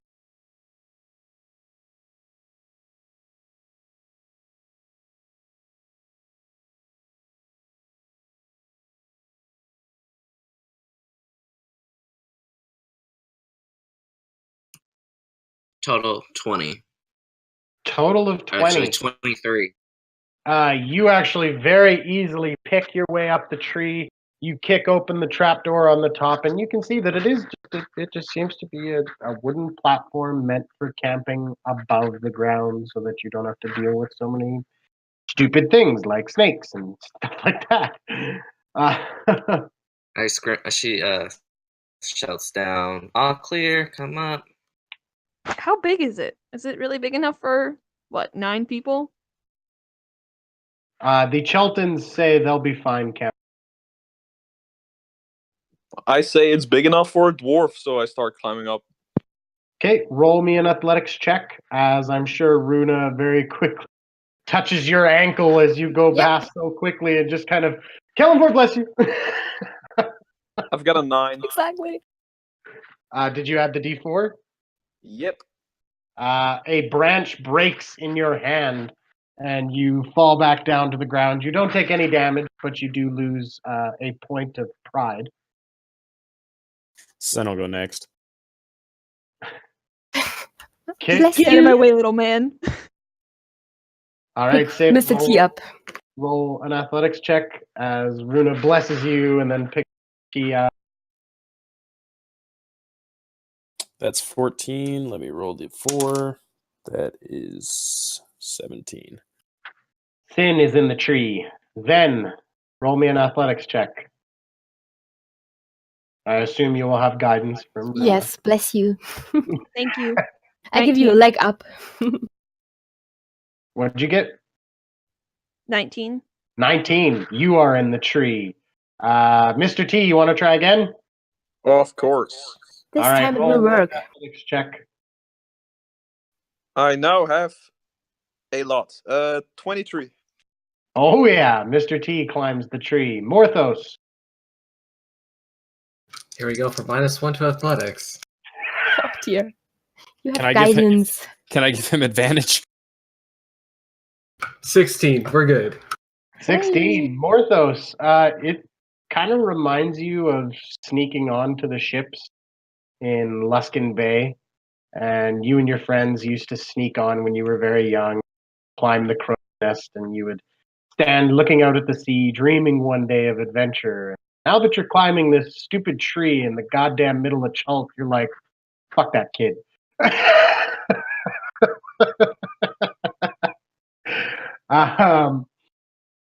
And finally, Runa, you are up. I'm giving myself guidance, and that's a good thing because it's 13. 13. It's a bit slippery, and you kind of curse Mr. T for breaking that one because you're like, I could have used that, and you have to kind of work your way around. You all find yourself up in this platform, safe, sound. There even seems to be a strange. You can actually tell that this tree must have had like a degree of rot to it at some point, because it seems like whoever was here last has actually carved out the top of this tree that is kind of dead-like, and you could actually light a fire in the middle of this tree, and they've kind of lined it with a clay that would enable it to burn inside the tree without burning the tree. That's cool. That's really cool, yes. Can we just live here? This seems like a nice place. Yeah, I I want out of agree. this jungle. No. No, I I'm not want staying in Shoals. I'm to- sorry. I've got a island to go back to. I have a job to do. It's a good point. I have a castle. This place sucks. Is there like But this is a nice respite. is there like an area in this treehouse where there's a closed door? No, you are always on the outside. There are no walls, nor is there. There's just kind of the fireplace in the tree, and then the platform around the tree. Okay, well, Sin finds like a corner to go sit in. And he places his 3 rocks around him, and electricity just kind of goes around him as he's praying to Talos. Okay. The rest of you, what would you like to do? Morthos will be setting up the fire. Okay, while you're setting up the fire, roll a perception. I play cards with my 3 mates. Fell off. I'll roll down for another one. They are not on the platform, just so you know. So to play cards with them, you'd have to go down the platform. Then I And play back cards with Runa. Okay. Who has no clue how to play cards? Oh, don't worry. I'll teach you. Don't worry. Yeah, I'm sure. I'm assisting Runa somehow. I don't know how to play either, but I think I do. Cool. 16. 16. You notice carved right in the top of the archway that is the fireplace carved into this tree is a carved symbol that looks like that. Ooh. That's neat. Oh dear. Yes. Could I rip off, before I get the fire started or anything, rip off a page and then, put it over the symbol and then, with the chalk, or not chalk, but the charcoal, Sure. imprinting it onto the page? Nice. Sure. I'll do that then. So he doesn't recognize it? I don't. I think Try to that's- recognize. I can roll if I can. Sure. Maybe As it's you, a as you book I finish the read. rubbing and you kind of look at it again, you think history check. That's 18. 18. Most people have heard tale of the rangers and druids and wild men that are a part of the Emerald Enclave that essentially make it a point to travel untold wilderness to leave supply drops, safe zones, safe camps, things like that through dangerous hostile territory. You know them to be a good, well-aligned faction. They usually help those lost in the wilderness if you can find one and come across one. Yeah. Sweet. And by first, should one of them come upon you here, it wouldn't be a problem. That you get reaffirmed that it's like, oh right, that is what this is meant for, is for people to camp here. Okay, good. Now, I gotta ask, are you just taking a rubbing of this, examining it, and then shoving it in your pocket? Or are you informing the rest of us? I mean, those who wouldn't know, I would inform, and then I'm gonna fold it up and put it back into my notebook. Okay. Okay. So you camp that evening. You wake up the next day on the 4th of Flame Rule. Oh, how time flies when you're having fun. And it had rained overnight, and you were worried about it raining when you arrived.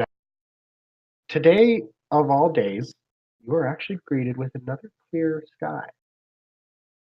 Seems like maybe you are kind of leaning into hot, dry season and have just kind of maybe come out of a wetter part of the season. You're not quite sure how the season works here. You haven't spent a whole year here, but as you imagine, the climate does kind of begin to change as the month goes.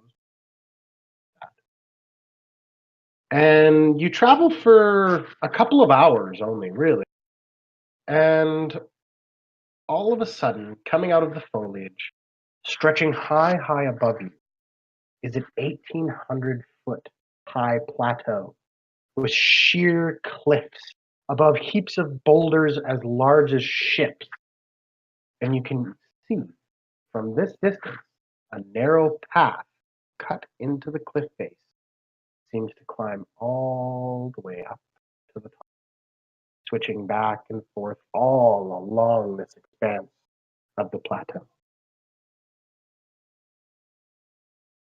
Not again. Another high. Don't fall. Is this the way to Umbala? The guides say, yes, great climb for the great gate of Umbala. Sometimes many of us have seen this. This whole time we haven't noticed anything about the previous party that came here from conventions, have we? Any signs of them passing through yet? If they had left any tracks, it has since been obliterated by the rain. And I mean, a broken branch, trying to track someone by like a broken branch in the foliage in the jungle is like, well, that could be anything. Yeah. A Saka would have been able to do it.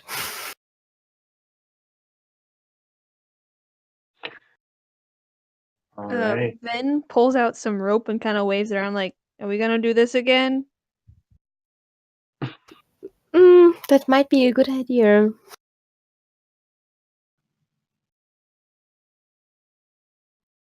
Okay. Yeah, then let's You tie together rope it in. the rope, and you begin picking your way up the path. Now, the good news about this path is it does seem to be somewhat sturdy as you begin picking your way up. It is wide enough that you don't kind of have to do one of these along walls like that. It does seem to have been, at one point, a well-walked and worn path to climb all the way to the surface. And as you begin to climb, you do have to move branches and small boulders out of the way, kind of push them off. Seemingly, it is a bit strange knowing that perhaps somebody has come this way, but you do it anyways, climbing up the cliff face. And as you do, you begin climbing, the wind begins to pick up, but also on this beautiful clear day, a beautiful view begins to come into view as you climb up. And it is the first time that you ever kind of find yourselves fully admiring the beauty of Chult. You've had it happen to you a couple of times, and this is one of those times. As you can see, spreading out before you for miles seems to be this basin of dense foliage that pushes against pockets of water, that you can see these pockets of water reveal a waterlogged marshland around them that feeds what you can imagine the Soshin Star River to the north and the River Taff to the southwest. It seems to be a commonplace for wild dinosaurs. As you can see from this distance, a herd of brontosaur moving through the water. You can see triceratops drinking from the water's edge. Even from this distance, you can see small child triceratops chasing each other. You can see hadrosaurs, parasaurs, and all kinds of other herbivores coming to these common watering grounds. You can see flocks of pteranodons winging overhead, and even grazing the fields off in the distance, you see the strangest creature you guys have ever seen. It is a winged creature like a pteranodon, but has a longer, much more elongated head that has kind of a crest on it. Probably stands about as tall as a giraffe. And if you were to ask the guides, they tell you that it is known as a Quetzalcoatlus. It is a large winged beast. As you continue climbing, your vision is drawn west, where you can see the Mistcliff Mountains off in the distance. And in a bowl valley, just at the kind of edge of the Mistcliff Mountains, you can see peeking up from the dense jungle canopy is the top of a great ancient stepped ziggurat. And you think to yourself that maybe perhaps this might just be Oralunga that you seek. Quite a ways off in the distance, but, you know.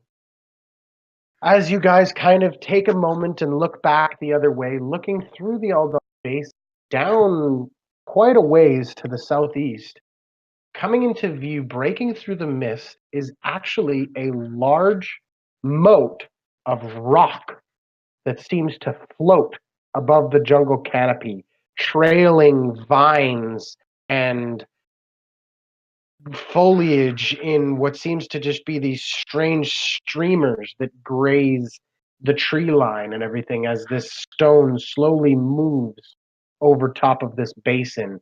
And even from this distance, you can see that this basin seems to be leaking a dark red fluid down onto the ground. You turn That your rings a attention. bell. That was something Heart of something. Heart of Upta? No. Yeah, you did Some get it. heart. Yes. Yeah, you did get it right. You had been told by Wakanga Otamu when you had been eating together that there were rumors of the heart of Ubtao, which floated above the Aldani Basin, that it was bleeding again. And so you can confirm that. Look Now, at that. as you're all looking out and about, I am going to get a perception check from all of you. So just roll it, just so I don't have a cacophony of your perception checks and hold them just like we do with initiative, and I'll kind of ask everybody.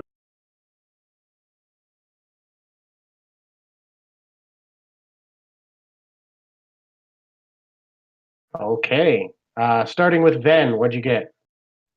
18. 18. Wow. Morthos? 10. Selenia? 13. And Runa? 22. Sin? 3. And Mr. T? 1. Okay, so Sin and Mr. T seem both distracted by the pretty dinos playing down in the valley. Morthos, They're so pretty. Morthos is probably a little distracted by them being distracted. And my notebook, I'm sure. And your notebook. And then you don't really see anything other than what everybody's seen. Selenia, same thing. But Runa, of course, Eagle Eye Runa, you spot something way, way, way, way in the distance. Beyond the plateaus to the south, you can see clinging to the top of the jungle canopy seems to be a shipwreck. Wait, what? 100%. We are in the middle of the island, right? We are not close to Yeah, the you shore. guys are pretty much smack dab in the middle of the island, right? Actually. Does In it look fact, like if- some form if of you look on your airship? map, you are right where Mbala on your map. Is it some form of airship then? Perhaps. You've heard tales of airships flying through the air. In fact, one very famous airship during the conflict of the giants carried a party of heroes to and from. And apparently, while you were busy doing healing, they used this airship to great effect. I point at the wreck and say, "Hey guys, do you see that shipwreck in the Does middle it have the of the Acquisitions jungle? Incorporated logo on it? Green flame!" Runa points it out, and some of you see it, and I'll allow however many of you can see it, but I would imagine that some of you see it, some of you nod and say you see it, but you really kind of don't see it. Okay. But yeah, Runa points out this strange shipwreck. Is that in the direction of the city that Selenia's looking? Selenia has to go west of Umbala. Ah, So okay. your best guess is west of here to the stepped ziggurat. That stepped ziggurat is probably Oralunga.